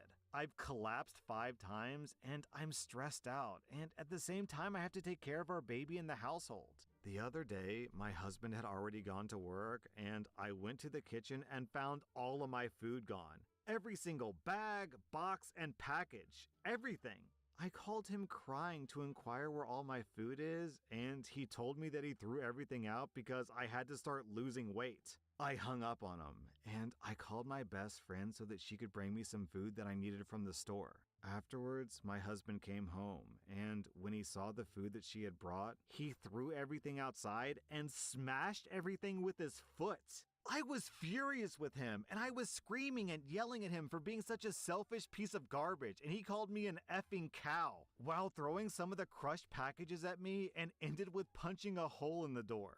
I called my brother, who picked me and my baby up, and I'm now staying at his place. His mother and sister, and even my own mother, are all defending him that I have to lose weight and apologize to him for my postpartum breakdown. I guess I'm just not sure if this is good grounds to file for divorce or if I should listen to my mother. Is this how all men are wired? Okay, I can answer for that as a man, as a father. This is not how all men are wired. This is bonkers. This is ridiculous. I don't even know where to start. We'll start with the easy one. This is abuse. Now let's address the second topic, which is denying food from a breastfeeding mother is very, very dangerous to the woman's health. Because a woman's body, when she's breastfeeding, will actually prioritize breast milk over her own health. If a woman doesn't get enough calcium when she's breastfeeding, her body will extract calcium from her teeth to give it to the baby. Her teeth will literally fall out of her head. Then on top of that, OP, you've collapsed 5 times? When my wife was pregnant, she never collapsed once, so this is very worrying to me. I don't know what's going on. It sounds like you need medical attention, not a diet. Alright, OP posted an update about 2 weeks later. He did say that he was sorry for calling me an effing cow, but he said that he was only being honest and said, and I quote, "Isn't honesty the most important foundation of a happy and healthy relationship?" And I thought that he was right. So I started cutting back on my food and eating low-calorie foods, but problems almost immediately arose. My energy levels dropped and my milk supply diminished quickly. I must have collapsed at least 4 times during that period. And 3 days ago, at night, the baby was crying nonstop, and my husband got angry and yelled at me to make her stop. I told him that I wasn't producing enough milk due to the lack of food, and he literally said, "Cows eat grass and produce gallons of milk. What are you, a meat cow?" Holy shit. That's when I decided to take my daughter while I was shushing her and letting her breastfeed whatever drops of milk I had there, and once my husband fell asleep, I left the house and came to my best friend, who welcomed me in and told me I could stay there as long as I need to. I didn't go to my brother because I didn't trust him anymore, since he also told me that I should try to work things out with my husband. I already filed for divorce and cut off contact with his family and my own mother. My best friend and her fiance have been helping me a lot by taking care of my baby while I was resting, and my best friend would bring whatever I needed from the store. My milk supply has returned to normal, and I haven't collapsed once. I've probably had more rest for these 3 days than I've had in a month. I'm going to attempt to get full custody and supervised visits from the father, but my best friend's fiance said that it might be difficult to do without evidence. I do at least have some evidence because we of course have cameras outside of our house and they recorded everything. It may not be enough, but fingers crossed. The most vulnerable and dependent that a woman will ever be in her life is when she's pregnant and right after when she's breastfeeding. And this guy chooses that exact moment to reveal that he is a complete piece of garbage. If my wife, when she was breastfeeding, collapsed once, let alone 7, 8 times like it happened to OP, I wouldn't let her do anything. She'd be on bed rest. She'd be eating anything and everything she wants. She'd be going to the doctor. This guy's like, I think it's time for you to shed some pounds. Have you considered high-intensity aerobics? OP, you are much better off without your husband. You know, also this reminds me, since we're talking about Since we're talking about abusive loved ones, my dog has started gaslighting me. We feed our dog Hugo on a very strict schedule, and and whenever it's time for food, he gets really excited. He gets antsy, he gets a little bit whiny, he just knows food's coming. He's like, I'm ready, give me food, I'm so hungry. Now, my problem is I'm really forgetful, so sometimes I'll feed him and then 2 minutes later I'll have no recollection if I fed him before. My damn dog has figured out that he can gaslight me into thinking that I didn't feed him. So I'll feed him, and then he'll come up next to me and act all antsy and energetic and whiny as if I hadn't fed him, and then I'm like, oh, my bad, I haven't fed you. Let me go feed you, buddy. And then I feed him, and then he does it again. Our next Reddit post comes from r/True Off My Chest. I've been married for 15 years. I've known my wife since she was 8. We have 3 daughters together, ages 17, 14, and 11. I'm tired of feeling like I'm an outsider in my relationship with all of them. I'm just an ATM and a taxi service to my kids. My wife hasn't kissed me in 6 months. She hasn't said that she loves me in 1.5 years. No matter how much I communicate, try to plan anything, or do anything, it's always shot down, forgotten, or dismissed. I don't get angry, I don't yell, I don't get physical. I like to splurge during birthdays and Mother's Day. I throw parties and give gifts and try to show how much I love them. I get a lukewarm, thanks, and if I'm lucky, a side hug that lasts 0.0001 seconds. This week was the breaking point. Father's Day. I wake up to an empty house. Odd. No note, nothing was written on the calendar, and nothing said beforehand. I sent a text to my wife and I got back, I took the girls out for a spa day. Don't wait up. Then nothing. Literally nothing. Dinner time comes around and they get home. I ask them how their day was. It was fine. I ask what they would like for dinner. Nothing. We already ate at such and such restaurant, which, by the way, is my favorite restaurant. Cool, whatever. There's no mention of it being Father's Day. No, I love you, how are you? Nothing.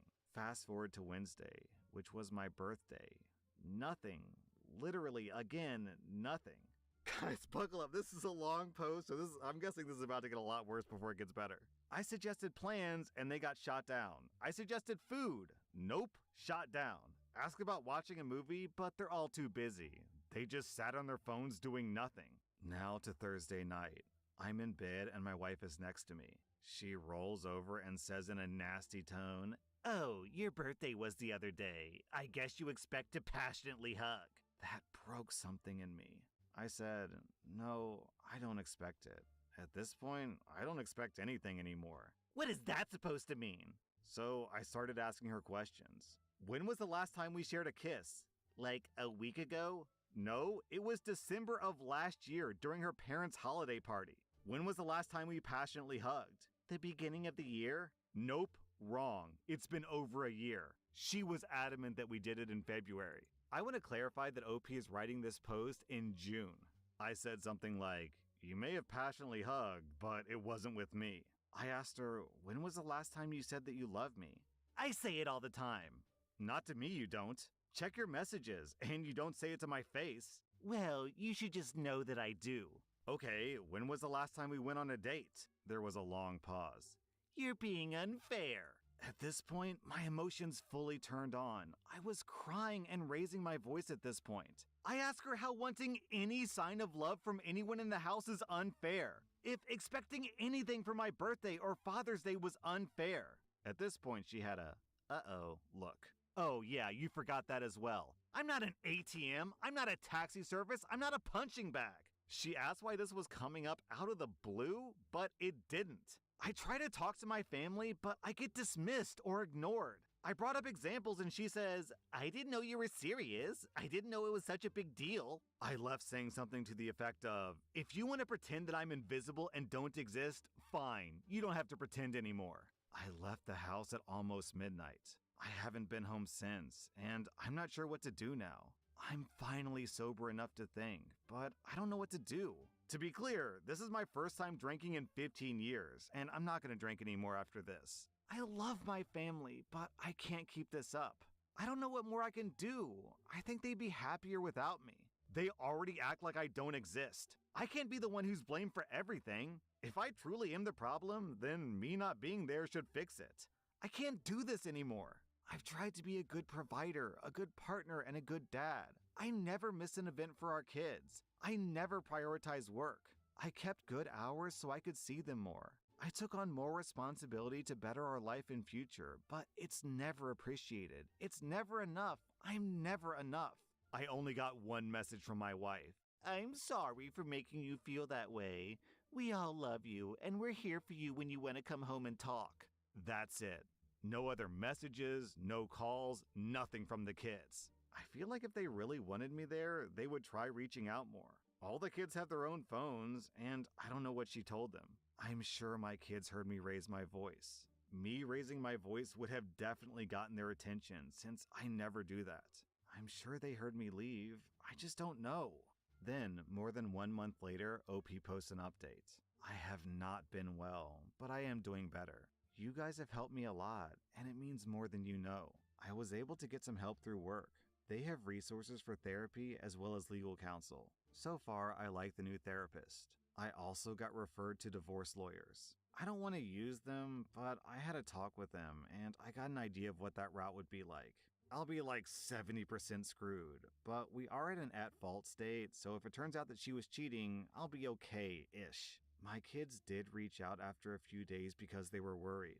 I told them I'm fine, I do truly love them, and I miss them, but I needed space and time. For the first time ever, I missed some of their extracurricular activities. I think this is what made them understand that something was really wrong. Some other family members and friends noticed and started asking questions to everyone involved. My kids also mentioned how things weren't the same without me around, and my wife was struggling. My wife reached out a couple of times just checking in and apologizing, giving me updates on things, and a couple of times she asked me about the 4th of July. We usually host a party/barbecue. I said that I wasn't interested. I said that her and I had to talk alone in person, and that happened the weekend after the 4th of July. Apparently, she was planning the 4th of July as a surprise birthday party for me to make up for forgetting my birthday. But I ruined it because I didn't go and I wasn't interested. When we met up to talk, she wasn't alone and brought the kids. I was happy to see them. They seemed happy to see me as well. But I asked for my wife and I to talk alone. When I asked my wife this, she said the kids missed me and it was fine, we can talk with them here, which I feel was a manipulative move. I explained that this was another example of how my feelings are once get ignored and cast aside. How I've been ignored for a while and how that's not right by anyone. She kept apologizing. I said that while I acknowledge the apologies, I don't accept them. Most of the apologies, to me, feel like they're not real. Such as her initial apology of, I'm sorry you feel that way. Or they sound forced, or she's just saying what she thinks I want to hear. Actions speak louder than empty words. I also said that she's setting an example of how I'm treated to our daughters, and this is how our daughters will treat me and their future relationships. I think at this point, my wife regretted bringing the kids. My 14-year-old took my 11-year-old for some snacks. My 17-year-old stayed. I flat out asked my wife if there was anyone else, if she was cheating physically, emotionally, or otherwise. Alright, She looked I'm like I had back, just slapped her. clearly. She said that she would never do that. I asked her why she was so adamant about us passionately hugging in February. At this point, my 17-year-old daughter dipped out of the conversation, because in reality, we hadn't passionately hugged for much longer than that. She said that she didn't know. We talked for an additional 20 minutes. Finally, I took out the 2 folders that I had with me. One was a separation document. Not quite a divorce, but halfway to it. The other was a therapist referral for individuals and couples. I needed her to understand how serious I was. I asked her to look over each document and ask herself which one she wanted. I said that she had to make the decision and schedule the appointments. I explained that I am done living this way, and if she chooses to stay with me, then there are going to be major changes occurring both in our relationship and at home.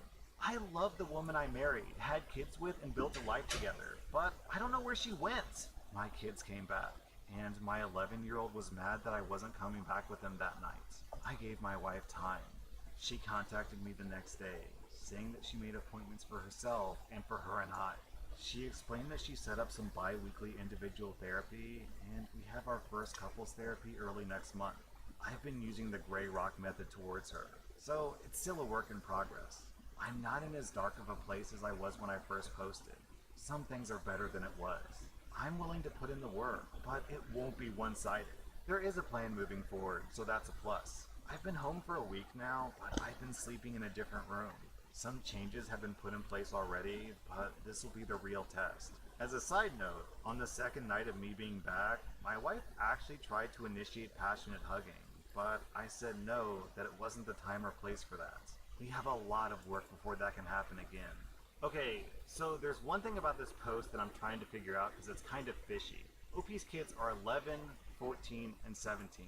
And yes, it is very typical for teenagers to pull apart from their parents, but the kids are across such a huge age range, 11 to 17, I feel like at least one of them, it just feels impossible to me that all three of the daughters would simultaneously be in a phase where they don't want to spend any time with their father, especially the 11-year-old. So that makes me think that it has to be one of two situations. Either A, OP is not a good father, which based on this post doesn't seem remotely possible because it sounds like he really cares and wants to be involved and he makes effort, like he shows up to all the extracurriculars, so it really feels like he's putting in the effort. Or B, which seems much more likely, is that the wife is just constantly bad-mouthing and insulting and just not being a good person to the husband, and that behavior is trickling down to the kids, and the kids think that that's how women should treat a man in their life, so they also ignore him. So I think, either intentionally or unintentionally, we don't know what the wife is saying to the kids during their spa days. Maybe she's denigrating her husband, I don't know. I think that unintentionally or intentionally, she is ruining the relationship between OP and the daughters, which is mega depressing. Guys, 2 days ago, when I was done with work, I walked upstairs, and when I got to the top of the stairs, my daughter was at the end of the hallway, and she saw me, and she said, "Daddy!" And she ran to me, top speed for a little 2-year-old, smiling, and then gave me a big hug. And that was like 2 days ago, and I'm still riding the high from that. So the idea of having your toxic, uncaring, possibly cheating wife bomb your relationship with all three of your daughters so that you have no love from anyone is just, this is a crushing read, OP. This is devastating. The 1-2 combo of forgetting your birthday and forgetting Father's Day, that's painful. That is emotional damage. I hope things work out, OP. Honestly, I don't think there's much hope in this relationship. I'd be surprised if the wife can turn it around. I think OP's best chance is to divorce the wife and then have a real sit-down conversation with the daughters and say, look, I'm trying to build a bridge to you, but I can only build it halfway.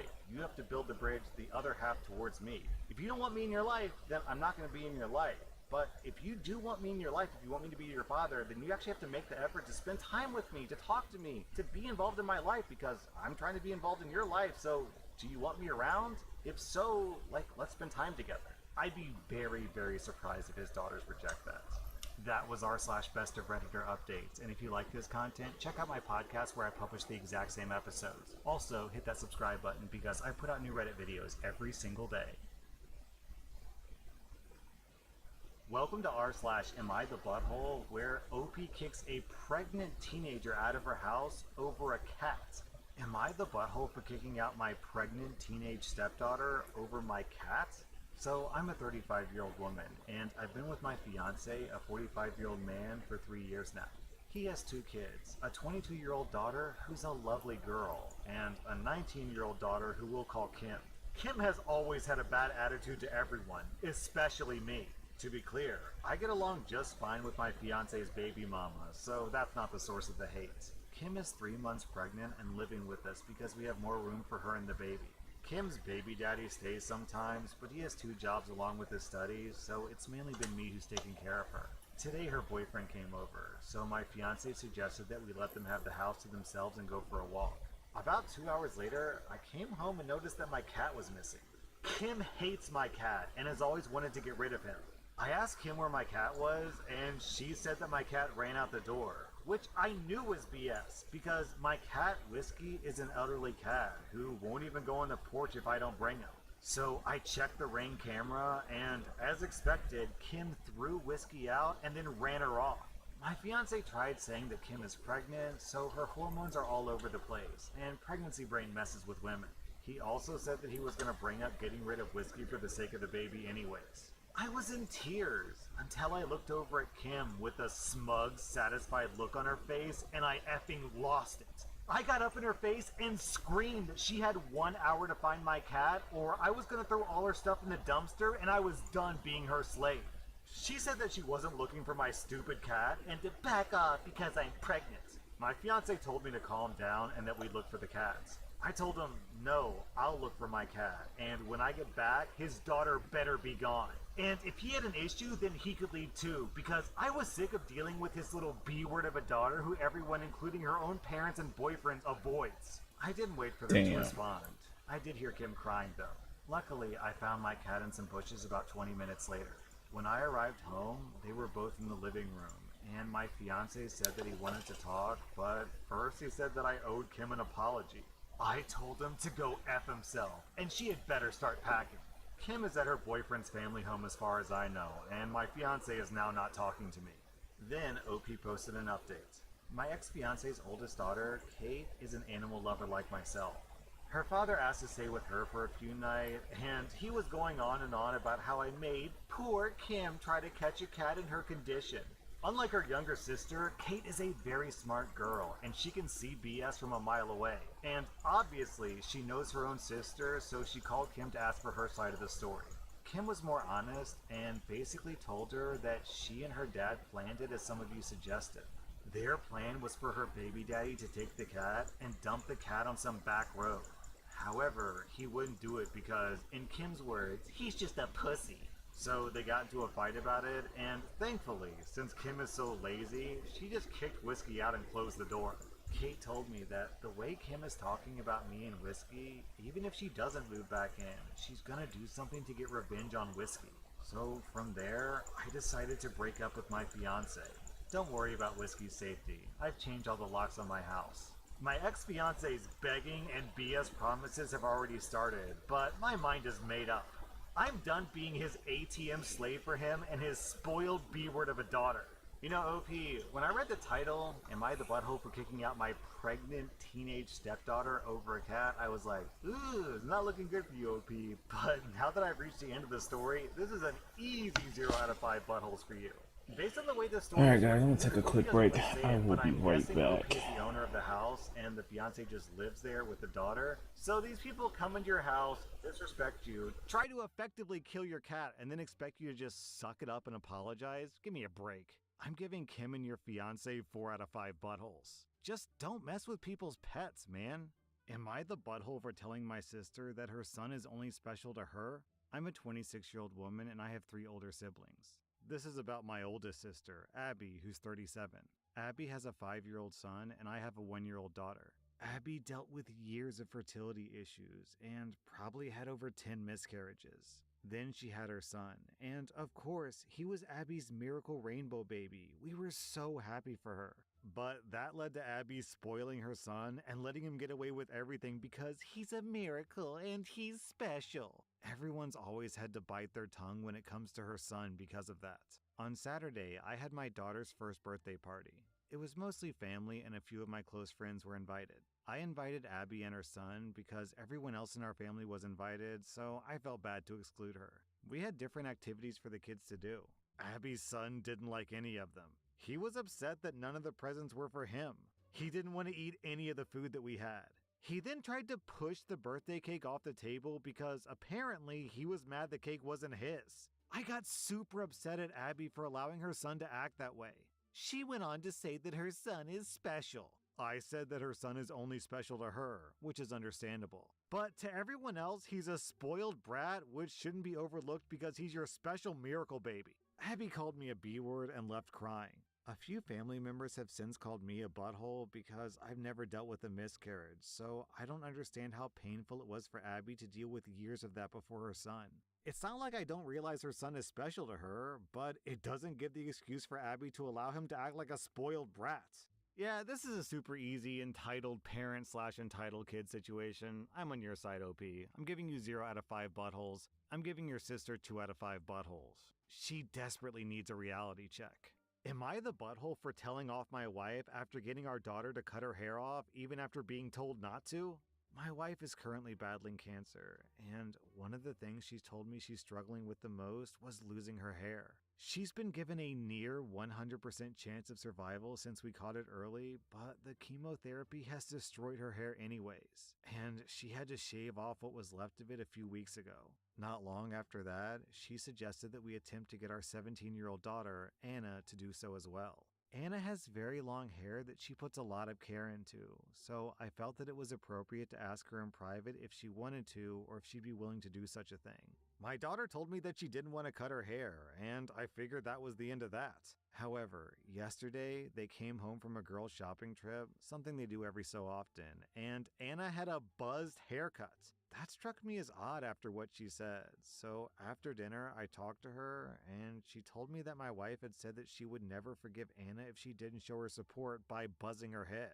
I asked her if she was happy about it, and she said that she wasn't. When I went to bed, I brought it up with my wife, and she said, "It was Anna's choice to or not. I just told her how I see the situation." I told her off, saying that she needs to respect Anna's personal choices and that a 17-year-old girl being against shaving her head wasn't exactly out of the ordinary. However, my wife simply said that it was to show support for her. I've been sleeping on the couch since. I love my wife, and I understand that she's going through something traumatic. However, her attitude comes off as very manipulative to me, and that's not the behavior that I can personally accept. I'm not sure if I can move past this to continue the relationship. Am I the butthole? Definitely not the butthole here, OP. In my opinion, what your wife did to your daughter is basically abuse. I mean, not basically abuse, it is abuse. It is abusive behavior. Essentially, what your wife wanted to do was drag her loved ones down with her because I guess misery loves company. I think what your wife did has probably permanently damaged her relationship with you and her relationship with her daughter. OP, you and your daughter get 0 out of 5 buttholes. I'm giving your wife 3 out of 5 buttholes. Am I the butthole for letting people know through social media the reasons that I wasn't at my dad's wedding? I'm an 18-year-old woman, and I've always been pretty close to my dad. I'm closer to my mom, but I often visited my dad about 3 to 4 times a week. A few years ago, he started dating Anna. Anna and I always got along, so when my dad proposed, I was happy. Anna seemed like she would be a great stepmom. Well, a few weeks before the wedding, after I'd bought everything, dress, shoes, etc., my dad and Anna said they needed to talk to me, and Anna and my dad decided to have a child-free wedding, which I get, especially for young kids. Well, turns out, child-free meant no one under 18 years old. On the day of the wedding, I was still going to be 17, so therefore I'm not allowed to be at the wedding because Anna wants to stay true to the child-free rule, even for the daughter of the groom and her about-to-be stepdaughter. The funny thing is that my 18th birthday was just 2 days after the wedding, but still I wasn't allowed to go. The wedding was just last weekend, the 12th, and my birthday was yesterday, the 14th. I haven't talked to Anna or my dad since they told me that I couldn't attend the wedding since I wasn't an adult. My mom ended up taking me on a birthday vacation, and yesterday I posted birthday pictures on Facebook. And I said that I'm finally an adult, so I'm glad that my dad and Anna didn't allow me at their wedding since I was under 18 and I feel much more mature since yesterday. The family was freaking out asking if that was true and bashing my dad and Anna. I later got a bunch of texts from my dad and Anna calling me immature and a selfish brat, and that's why I was too immature to be at a wedding. I was talking to some friends, and they said that I was kind of a butthole for doing that, and I should have just let it go. Oh man, I'm sorry, OP. This is actually kind of funny. No children! That includes people who are 17 years and 363 days old. You little baby. We don't want little babies at our wedding. Go goo goo gaga cry into a bottle, you little baby. Okay, so I'm starting to think that the no kids rule wasn't really about having no kids. It was about having no OP. It may as well have been a no OP rule. I mean, even if OP were like 12, I don't think anyone would be upset if they had a no kids rule, but the one exception was the groom's daughter. OP, sorry, this is just so stupid. I'm giving you 0 out of 5 buttholes. I'm giving your dad and Anna 3 out of 5 buttholes. Am I the butthole for not moving out of the property that my parents gave me so that my golden child sister, her husband and kid couldn't move in? I'm a 34-year-old woman, and my sister, who's 31, was the first among 4 siblings to have kids. Her kid is now 5 years old. My niece is incredibly spoiled by my sister, our parents, and extended family. And my parents bend over backwards for my sister's requests. like canceling their anniversary trip because my sister asked to babysit while she goes on a girls' weekend. This spring, my boyfriend passed away. At the same time, I lost my job.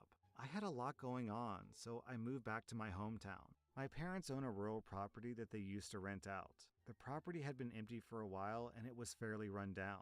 My parents invited me to stay there rent-free and told me that it was my home for as long as I needed. I invested a lot of my time and money into getting the house fixed up. I also made friends with Ola, a Ukrainian refugee with a young daughter. Ola was struggling, and I invited her to stay with me for a couple of months while she gets back on her feet. She was very thankful, but hasn't made a firm response yet as she's trying to make things work independently. My parents had no issue with this. Until recent drama. My brother-in-law has been working for a shady company which skirted regulations for profit. The law caught up with the owner, who folded the company and left the country. As a result, my sister's family abruptly moved to our hometown, moving in with my parents. Almost immediately, my parents and sister approached me to swap. I move in with our parents, and my sister and her family take my place. They said the house I lived in was too large for one person, and it'd be so much better for my niece to live in a beautiful property in nature. I don't understand. My parents have 2 guest rooms, so my sister and brother-in-law and the kid can each have their own bedrooms. I sure didn't at the age of 5. My brother-in-law is still loaded from his old job and could easily get them a new place too. They're also buying a flashy car. When I mentioned my work on the property, it was dismissed. When I reminded them about Olha, my parents were outraged that I was still intent on helping someone else other than a family member. They kept making out my sister's situation to be nearly as bad as Olha's. Eventually, it came down to my parents saying, "You're living on our property. You'll do as we want." I said, "Well, you gave this house to me and said this house was mine for as long as I needed it. So if it comes down to it, you can evict me." My parents are not evicting me, but I receive daily calls and messages from them and extended family guilt-tripping me and calling me a butthole for not giving up the more comfortable space to my sister, who's in such a difficult situation and has a little child. Only my brothers see my side, but since they're young men in college, their opinions mean nothing to my family. I feel like I'm taking crazy pills. Am I the butthole? Alright, this feels like an everyone sucks here situation. Obviously, the sister's super spoiled, and the parents are spoiling the sister. But at the same time, OP, it's not your house. That's the reality of the situation.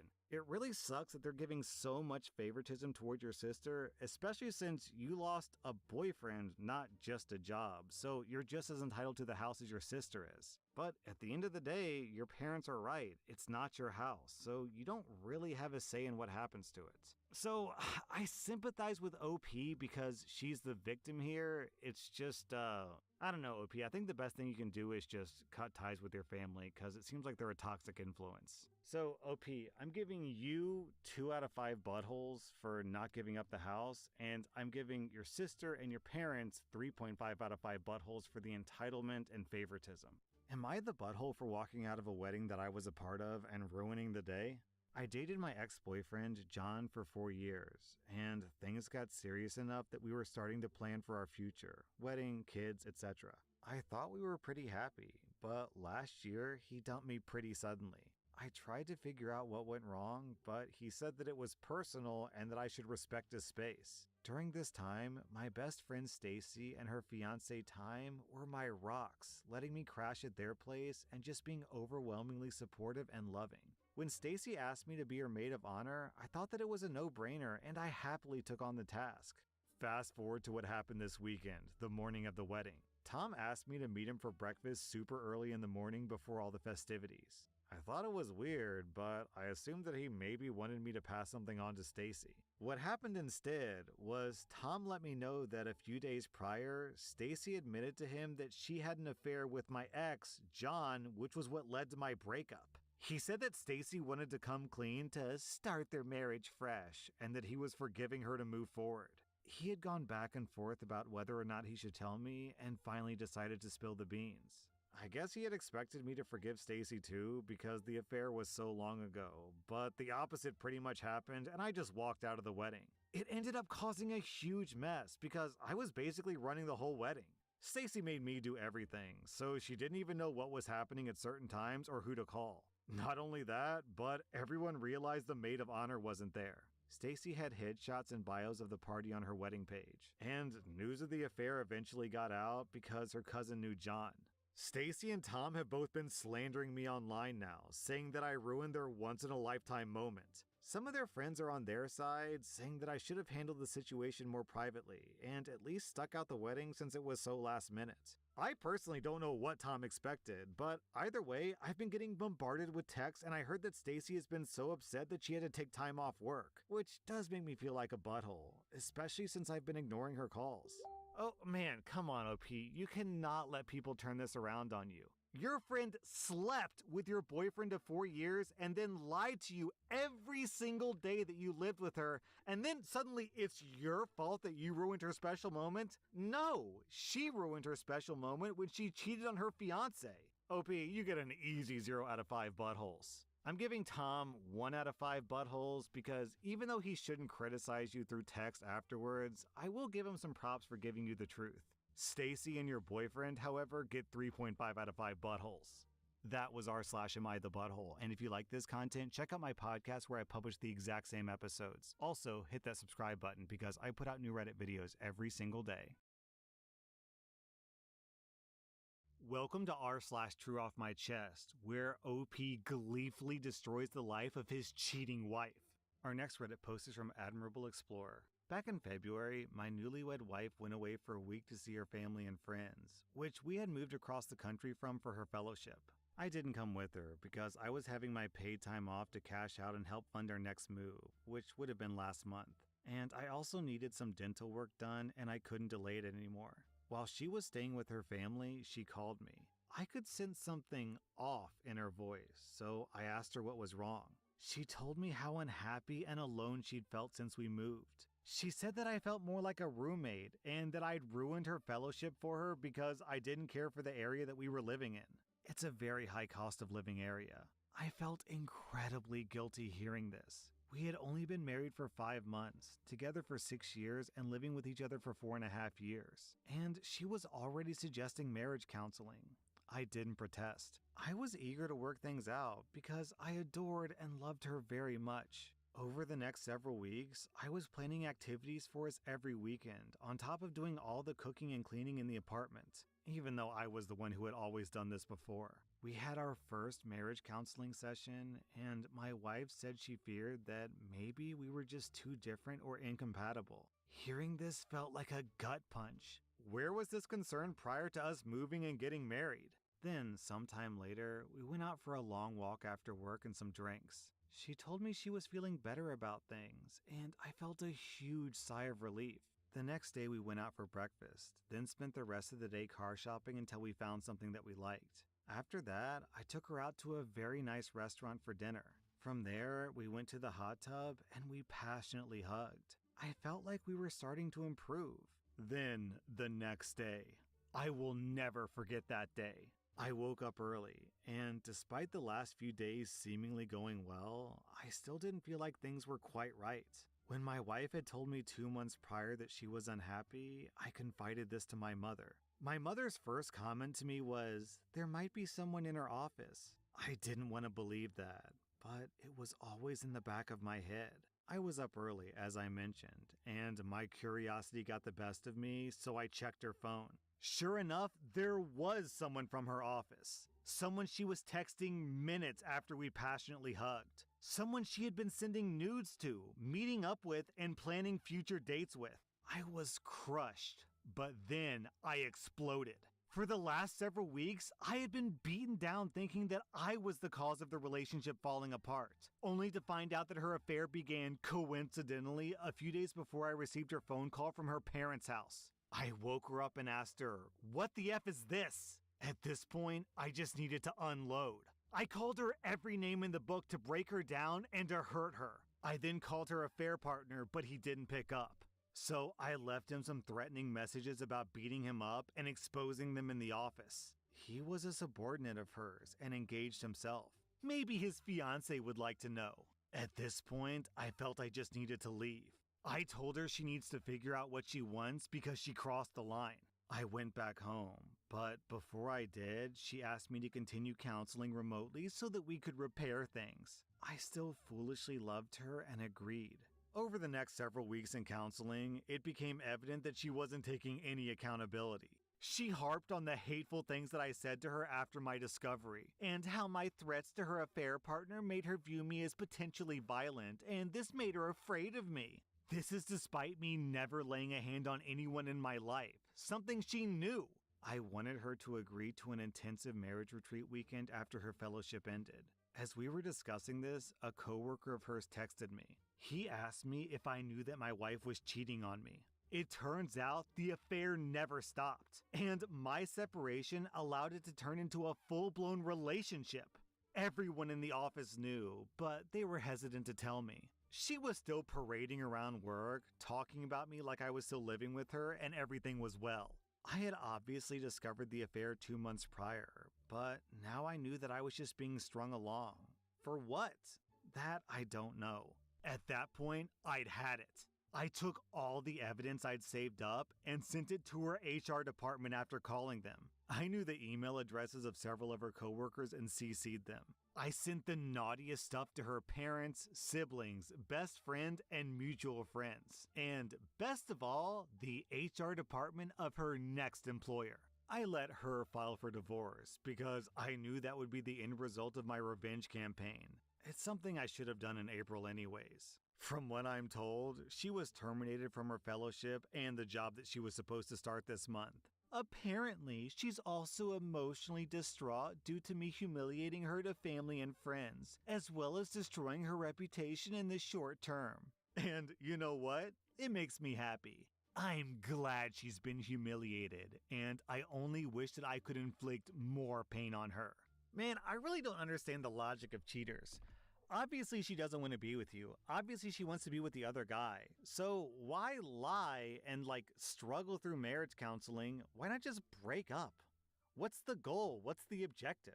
Is it to just string OP along until he can't take it anymore and then he breaks up with her so she can take the high road and say, "Oh, boo-hoo, woe is me, my husband left me because he's so hard to please"? I don't know, I really can't come up with a reason. This lady makes no sense. Our next Reddit post is from Snoodaz. I'm a 24-year-old woman, and I've been dating my boyfriend, Andrew, who's 26 for 5 years now. We've had a healthy and stable relationship, up until today. Andrew has always been a prankster and makes jokes with me all the time, and I do it to him too, but today he took it way too far. This morning, he woke me up at 7 a.m. and said that he wanted to take me to the spa. I was pretty surprised because it wasn't a special day or anything, but I was all for it. At the spa, he told me that he wanted to go to a fancy restaurant afterwards and that he was paying. Of course I agreed because we hadn't been out together in a long time. We then got to the restaurant and we had a beautiful and romantic dinner and just a nice time in general. We were even talking about a house that we wanted to move into.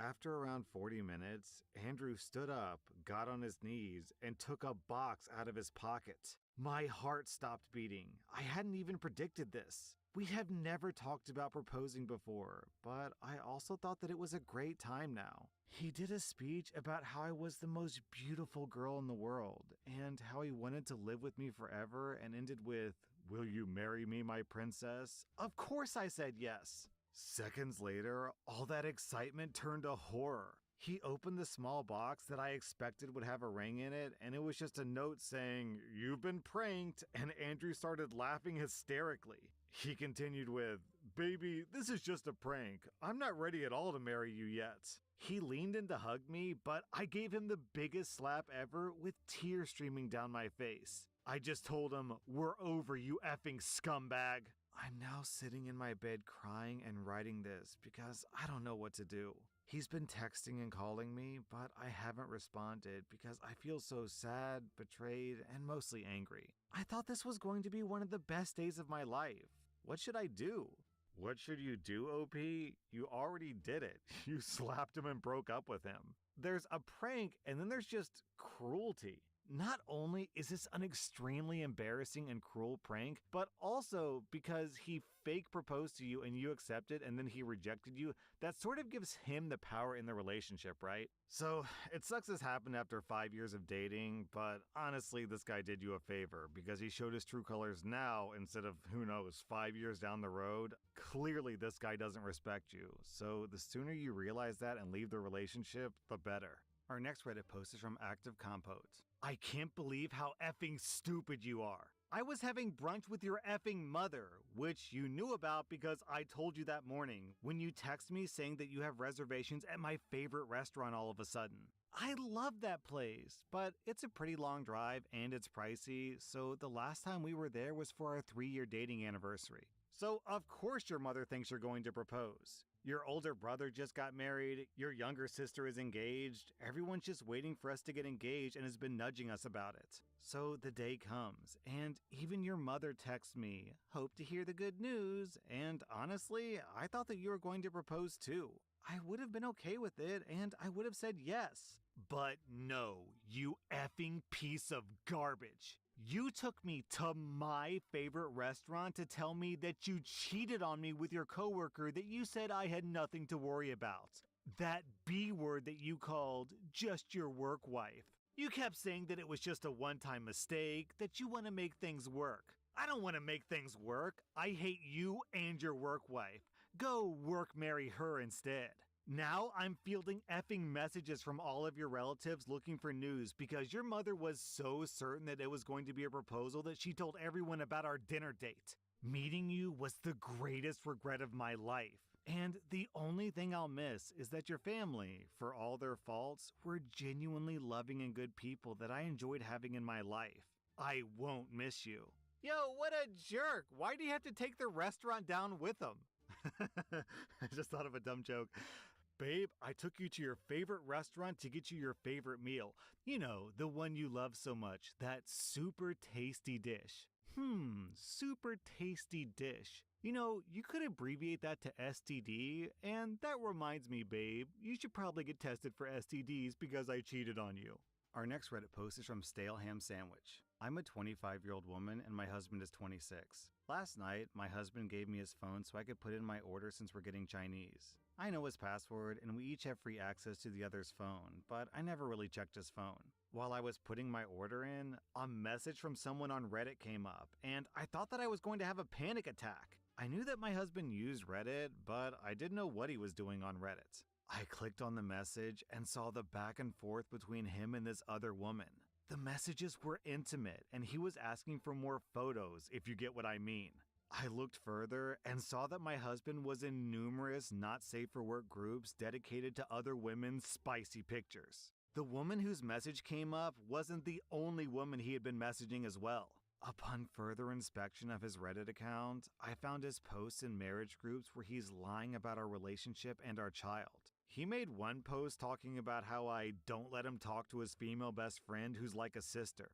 But my husband doesn't even have a female best friend that I even know about. My husband also lies about our 4-year-old daughter, stating that she often disrespects him and clearly favors her other parent over him. Our daughter is the sweetest little girl whose form of disrespect is usually just saying duh after a sentence, which she learned from him. I'm currently 8 months pregnant with our second child, and I feel numb. I don't know how I could have missed my husband messaging multiple women behind my back for who knows how long. I showed him what I found after he asked me if I decided what I wanted to eat, and he had this deer in headlights look. He cried and said that he just does things sometimes and doesn't remember doing them. I feel like that's the most ridiculous excuse that he could have possibly given. And it's honestly more respectful to me that he thinks I'm dumb enough to simply think that he just doesn't remember. I slept in my daughter's room last night, and he's currently at work. I know there was no physical cheating involved, but I just don't feel like I can ever truly trust him again. If he hid this, I can't help but wonder what else he's hidden. Okay, Opie posted an update where it seems like she went into false labor, so she had to go to the hospital, and then she continues. My husband came to the hospital yesterday a little bit after I made that small update. He brought flowers and a card, and he tried to comfort me, but I had a panic attack. The nurse ended up asking him to leave so I could calm down. I just felt overwhelmed. My mom and brother showed up, and my brother took my daughter to their hotel so that she could get some sleep on a bed that wasn't a hospital bed. My mom is currently with me, but I've decided to have her go to the hotel soon so that she can also get some rest. My blood pressure is still really high, so I may be having the baby tonight. My husband has been sending me texts, and when my mom goes to sleep, I'm gonna tell him to come to the hospital so that we can have a conversation. I have a lot of questions. My anger has turned to just straight despair, and I think that I'm gonna mention marriage counseling along with individual counseling for him. In a text, he said that he does remember doing them and that he was embarrassed. He stated that he's satisfied in our marriage and that he likes the attention he gets from making the posts that lied about our family. Oh man, that is just the lamest excuse. This guy's really trying to go all Walter White, Breaking Bad. I don't know, it was just a fugue state, babe. You know, man, I'm thinking about it. This might sound crazy to say. Maybe it is crazy to say, but I almost feel like him making posts lying about his family is worse than the emotional cheating. Because on some degree, I can understand the logic behind a man emotionally cheating because you're talking to pretty girls, you're trading sexy photos. There's like a logic to it. You know, you can understand the reason. The reason is that he's horny and he likes attention from women. But why is this guy he's literally fantasizing about having a sucky family. He's role-playing that his wife is terrible to him and that his daughter sucks. What? Why? I'm trying to imagine, if my wife was trading sexy photos with a man, that would really sting, but I would understand the reason is because she craves attention and she's horny or whatever. But if she's bad-mouthing me to strangers and making up lies just to make me look bad, just to get attention from strangers on Reddit, that's messed up. That's disrespecting me just to disrespect me. I mean, both are bad, both are in deal-breaker territory, it's just, man, that feels awful to think about. I don't know, guys, what do you think? What's worse, your partner trading sexy photos with strangers on the internet, or your partner making up lies about you and the child you have together to make both of you look bad to strangers on the internet? Let me know down in the comments. That was r/Drew Off My Chest, and if you like this content, check out my podcast where I publish the exact same episodes. Also, hit that subscribe button because I put out new Reddit videos every single day.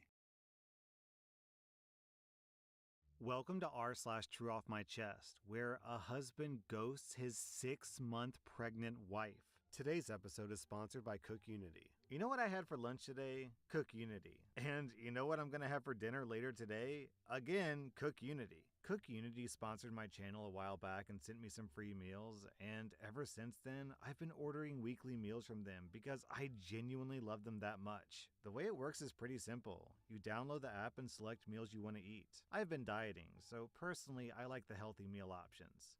Then, your meals are prepared by skilled local chefs who then ship the ready-to-eat meals to your house. All you have to do is heat them up and you're good to go.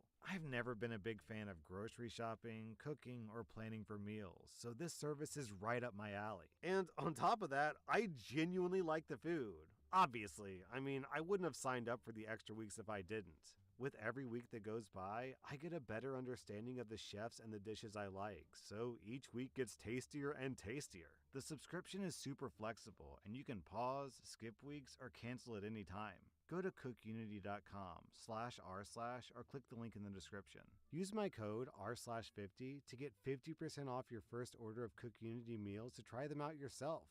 Our next Reddit post is from Anonymous Stories. I ignored my husband so much that he went away without telling me. I'm a 30-year-old woman, and my husband, Harry, is 31.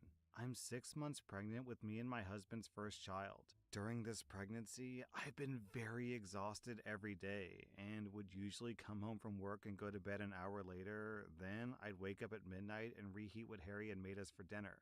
For context, I've been part of a huge work project that's been going on for months, and I've been extremely overworked. On top of this, my husband doesn't have a job at the moment and isn't looking for one unless I remind him. I've been working overtime to get as much money as I can before maternity leave. Our anniversary was on the 6th of August, and I'd asked my husband if we could have a romantic dinner at home and then snuggle up to watch TV under a warm blanket. I thought that this was a wonderful idea since I was too tired to go out and because I knew that Harry was doing most, if not all, of the household chores. However, he seemed a little annoyed when he agreed, but I thought nothing of it. The next morning, Harry seemed quite cold towards me and barely looked me in the eyes. Once I got home from work, he wasn't there, but that was normal since he could have been out with friends or at an interview, so I went to sleep. I woke up at about 11 p.m. that night to see that I was still alone in the house, so I checked my phone. I had about 8 missed calls from Harry and a long text. The text read, "I understand how tired you are because of this pregnancy and you having to work extra hours most days, but I'm over being ignored every day and having a 5-minute conversation with you every so often. You expect me to do all the housework and plan our boring anniversary alone? I'm really annoyed, so I'm staying at a friend tonight. Text me when you see this." Of course, I called him and texted him about being sorry and wanting to talk, but I never got an answer. In the morning, I called my boss about having a day off, and I spent most of the day waiting for Harry and planning my apology. However, when he came home, he silently handed me a rose and a card saying that he loves me, but he needs a few days away from me to figure out what he's going to say and do. Then those days became a week. I messaged him every day, and he would constantly say that he needed one more day, or just another night at his friends to figure everything out. But then, 8 days after he initially left, I decided to go to that friend's home where he was staying to confront him. So I drove over 30 minutes away and banged on the door so hard that I could hear it echo from inside. By this point, I realized that I should have put more effort into our relationship, but he also should have talked to me about this instead of just running away. Harry's friend came to the door and was confused but pleased to see me. He seemed a little on edge as I talked to him, and he had to break the silence every so often with comments about my pregnancy and how he couldn't wait to meet the baby. Finally, we stopped talking, and I practically demanded to see Harry, saying that I wanted to apologize, but also explain how childish he was being by hiding from me. The thing that I found absolutely hilarious, but actually not hilarious at all, was that his friend said that Harry wasn't there at all and that he had left for Ireland 5 days ago. Ireland! To say that I was absolutely beyond furious and extremely confused would be such an understatement. His friend invited me in and sat me down to talk. It turns out Harry had told his friend of our problems and had come up with the solution of going on a holiday as a couple to sort everything out and learn to love each other again. So, of course, his friend thought that this was a lovely idea and helped him book the flight on the evening of the 5th. Coincidentally, that was the first night that Harry stayed at that friend's house. His friend then explained how he had been confused when I arrived at the door, but didn't want to say anything about the holiday in case it had ended early due to us arguing. Harry's return ticket is booked for 1 week from now. I'm just so angry and quite heartbroken, to be completely honest. I messaged Harry the moment that I found this out, and he only responded with, "Had to figure things out. Sorry." So now I'm home alone, again, and trying to figure out what I'm going to do or say when he gets home. Also, for context, OP lives in the UK, so Ireland is, it's over water, but it's not super far. Also, OP clarifies that her husband is paying for the vacation out of his own pocket. Hey, look, I can sympathize with a guy feeling lonely and kind of ignored because his wife is overworked and tired and pregnant and doesn't have much time or energy to invest in the relationship. But there are healthy ways to deal with this problem, and mysteriously vanishing to Ireland for 2 weeks with no notice is not the way to do that. I mean, Opie is busting her butt while pregnant to provide for her, her unborn child, and her unemployed, uncaring husband, and his response is to just ghost her? What if something happens to the baby? What if she has a miscarriage or a really early birth and she's in the hospital and he's like, I forgot to tell you, I'm drinking Guinness in Ireland, so, sorry, I guess. And the saddest part of this post is that this guy manipulated OP into making him feel like she had done something wrong.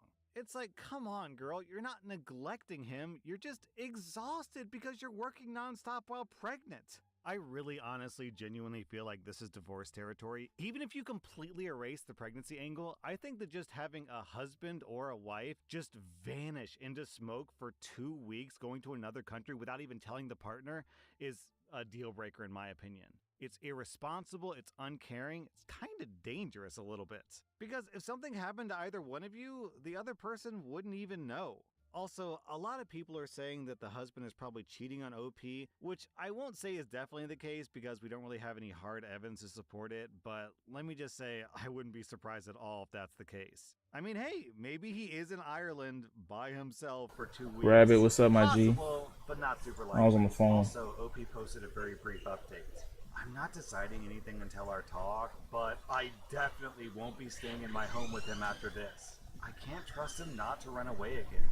I've gained some self-respect, and I realize that he's being a butthole, so I talked to my mom, and she's happy for me to move in with her on the 21st, and I'm free to stay with her for as long as I need to. And then OP posted another update, so let's see what happened. For the last few days, Harry's friend has been living with me and helping me through this. Yo, Harry's friend is more of a husband than Harry is himself. That is awful. Okay, focus, Daphne. One way that he supported me was that he scheduled a couple and individual counselor for Harry and I. I've also been calling my mom every day since I found out. Also, my counselor, Harry's friend, and my mom all gave me the same advice. So I scheduled an early maternity leave with a slight bonus to each paycheck because of all my overtime and unpaid help. I officially start my maternity in 4 days. Yesterday, Harry's friend went to pick up Harry and sent me photos of who he was with as reassurance that it was his sister, Tiffany. To be clear, Tiffany is Harry's sister, not Harry's friend's sister. When they arrived, I prepared dinner and cleaned the downstairs of our home so that we could have a civilized conversation without hunger or distractions to stop us.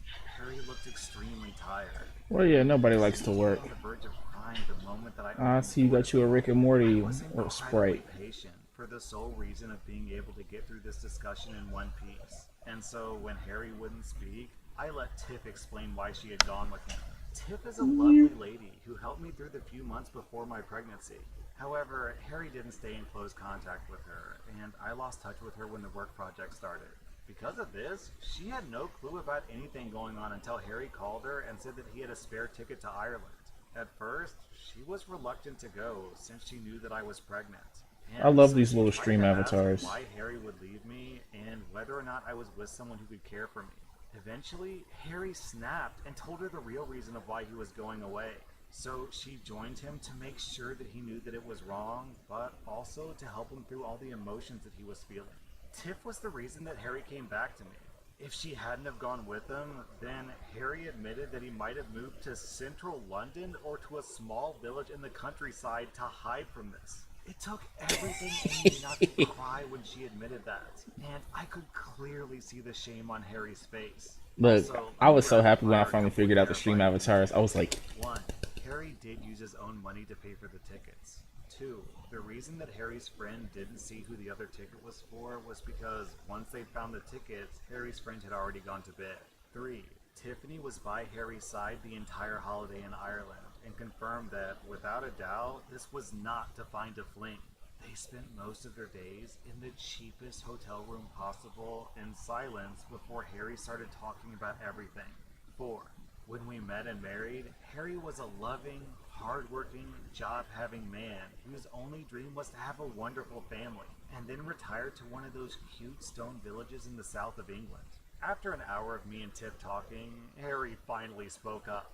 Tiff and Harry's friend went to the living room, but I never realized how strange it would feel to be with Harry again. He confessed that he had stopped loving me a month into my pregnancy. He said that it had nothing to do with the fact that I was sick all the time, dirty as a mole, or wouldn't stop talking about the baby. He just didn't have a reason. Since he couldn't think of why he stopped loving me, he assumed that the love would come back in time, that maybe it was some delusion caused by the stress of the baby on the way.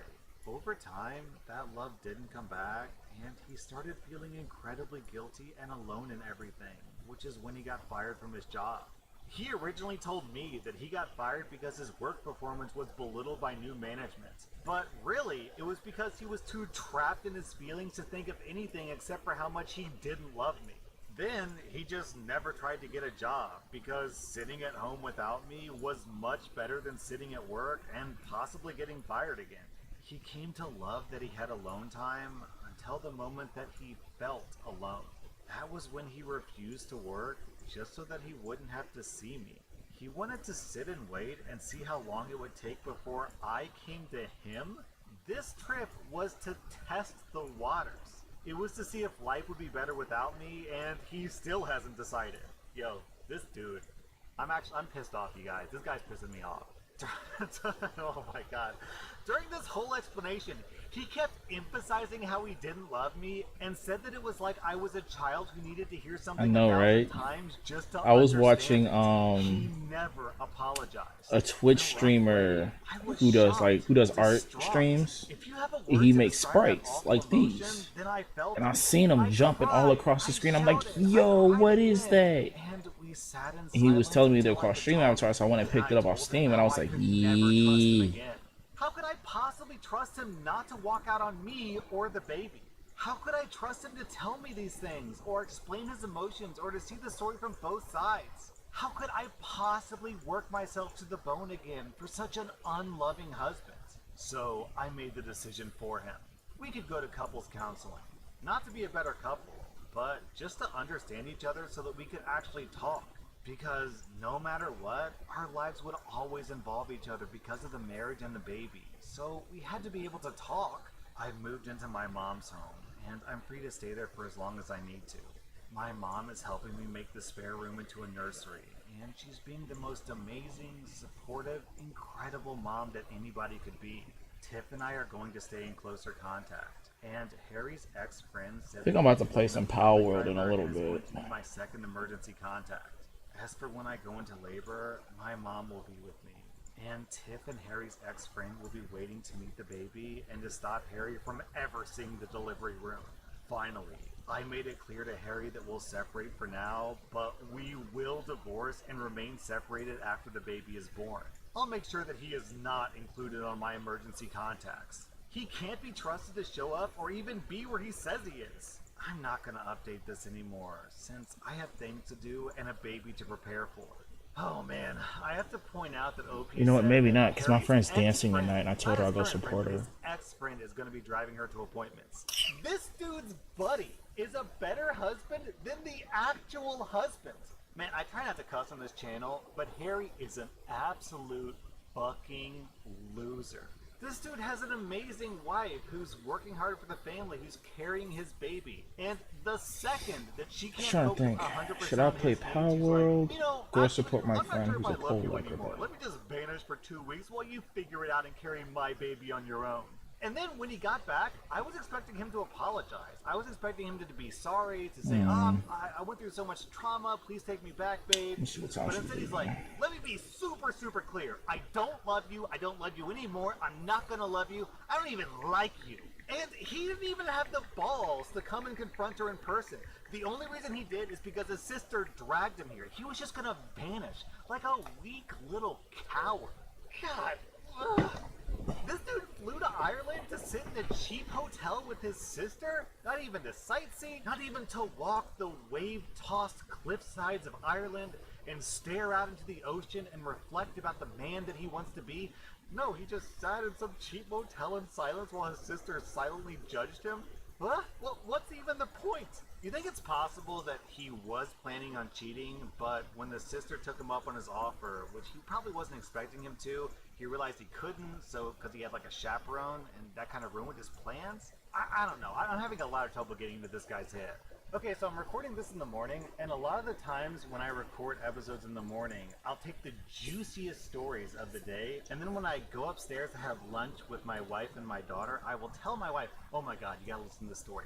I cannot wait to tell this story to my wife, because that's what it means to have a loving relationship with a partner. You want to share things and be involved, and you love to be around each other. I feel so sorry. Not only for OP, but also for the guy, to be honest. Like, I loathe him. I hate him. I think he's an awful person. But I know what he's missing out on. He's missing out on being involved in his kid's life, watching her grow up, become a person. And it's sad. It's sad that he's such a pathetic fucking loser that he'll miss out on this. That he's ruining his wife's life. Man, I cannot insult this guy enough. I'll stop talking because you guys are probably sick of it. That was r/drew off my chest, and if you like this content, check out my podcast where I publish the exact same episodes. Also, hit that subscribe button because I put out new Reddit videos every single day. Welcome to r/Am I the Butthole, where OP discovers that her husband tried to kill the family dog. Am I the butthole for checking my husband's dash cam Oof. footage on his car Them without his highlights, consent? they I'm a hit. 34-year-old woman. I live with my They husband, really who's do it 37, and our in. 7-year-old daughter. My daughter and I recently went on a short trip out of state Ooh. while my husband They stayed home really do because it he in. had work to do and he was supposed to look after our dog. On the last day of our trip, we got a call from my husband who was acting distraught and said that our dog Ellie had run away and that he couldn't find her. He claimed that she had just bolted away from him in the park into some bushes and he couldn't find her. Our dog is quite small, a mini poodle mix and almost 13 years old. She's still active, but it's really unlike her to run away from us, and I was suspicious, but chose to believe my husband, and me and my daughter were in grief, but didn't want to blame him. When we came back home, my husband seemed surprisingly okay, unlike us. Ever since the pandemic, my husband started working from home, and he's always been annoyed at how much attention we gave Ellie, and hated how Ellie begged to sit on our laps and his while he worked. A few days later, we got a call from an animal rescue in a neighboring state, quite far from us, that she had been found. I picked up the phone, and it was our landline, which we almost never use these days, but it was the contact on the microchip. I told my husband, and he just said, "That's great, I'm so happy," but it felt kind of blunt and insincere. I said it was strange that she got that far, and he responded that someone must have stolen her and then abandoned her. This made little sense to me as to why that would happen. When my husband was out drinking with his buddies, I copied the videos from his dash cam for the days that I was away and saw that he had indeed taken Ellie far out of state and clearly dropped her in front of his car and then threw a frisbee-like object into a field, yelled "fetch," and drove off without her. I was livid and confronted him, and he just stupidly muttered how he dropped her there so that she could find a farm and have a better life. And then the next day got really angry at me for viewing his dash cam and called me and my daughter buttholes. Yo, me and the daughter? What did the daughter do? What did she do? Yo, there are so many red flags in this post. OP, what you should do is drive your husband out of state, throw a beer into the field and tell him to go fetch, and then just drive away with you, your dog, and your daughter. Maybe he'll find a nice farm to live on. Straight up, what your husband did was cruel, manipulative, and I think it's fair to say evil, right? I mean, your dog's 13 years old. This is not like a spry, young, athletic dog. A dog that's been 13 years inside probably doesn't have much of a chance of hunting in the wild. So, more than likely, he just would have died, got hit by a car, starved to death, something like that. So, this guy basically condemned his dog to death. I mean, luckily she didn't die, but there was a good chance of that happening. Condemned his own dog to death and then lied to his family about it. And then gets mad at you for checking the dash cam? Yo, this guy, okay, OP, you get 0 out of 5 buttholes. Easy peasy. Your husband gets 4 out of 5 buttholes. And if I were in your situation, I think I would honestly contemplate divorce. This level of manipulation, of blaming the victim, of cruelty, I don't think I could look at my spouse the same way after that. Also, this is super depressing to me because this guy has a dog who loves to spend time with him. However, my ungrateful brat of a dog, Hugo, doesn't want to spend any time with me in the basement. Because anyone who's ever had a dog and a 2-year-old at the same time knows that a 2-year-old will constantly throw food at the dog. So as a result, every time I bring my dog downstairs in the basement with me when I work, all he does is just go to the top of the stairs and then whine to be led upstairs because there's a chance that the baby will drop some morsel of food for him. That ungrateful bastard. Am I the butthole for calling my daughter's father spineless and his girlfriend creepy over their name choice for their daughter?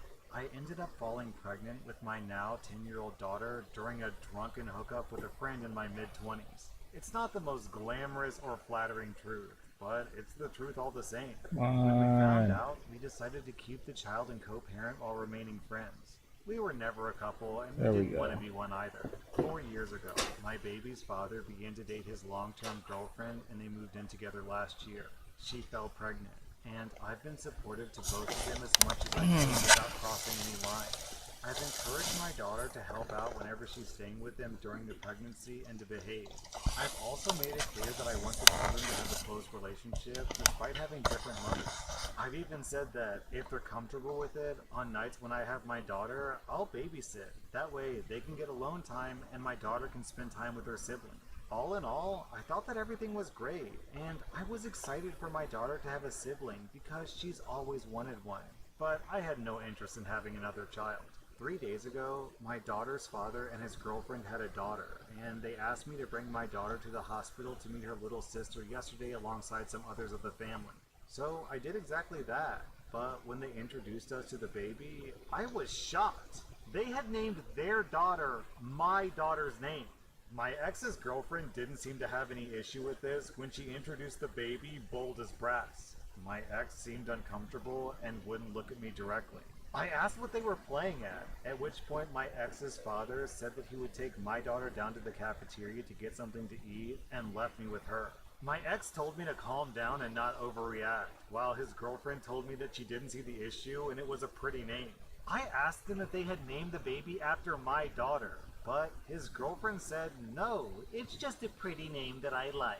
I then asked if they planned to use a nickname or a middle name when addressing her on a daily basis, and her response was, I don't see a need for that. I told them that they were being ridiculous and they couldn't do this. I then told his girlfriend that I found this frankly creepy, and I told my friend that he was being spineless if he was happy to go along with this. He tried to claim that our daughter could use a nickname or something, but I shut that down immediately, asking why it was more reasonable for a girl who's used her name for a decade compared to a baby who had no concept of what a name even was yet. His girlfriend told me that I was being a B-word talking to her like that after she just gave birth, and she asked the nurses to remove me, saying that I was being disruptive.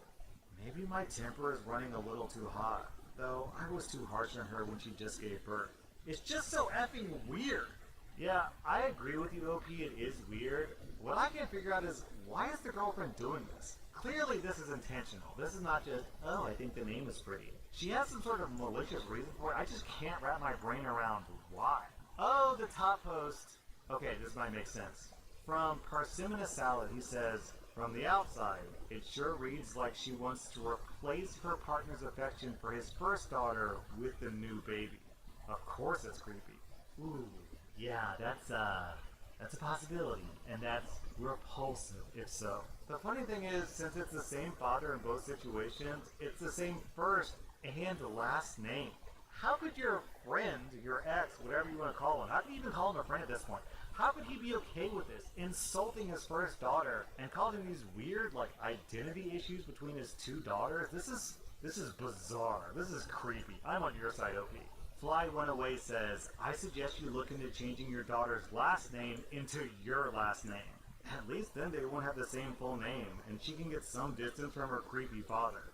Plus, this would act as some kind of revenge against the father, because if he's going to allow this kind of disrespect, then his daughter doesn't deserve to have his last name. Am I the butthole for taking $2,000 to get off the plane and come home late?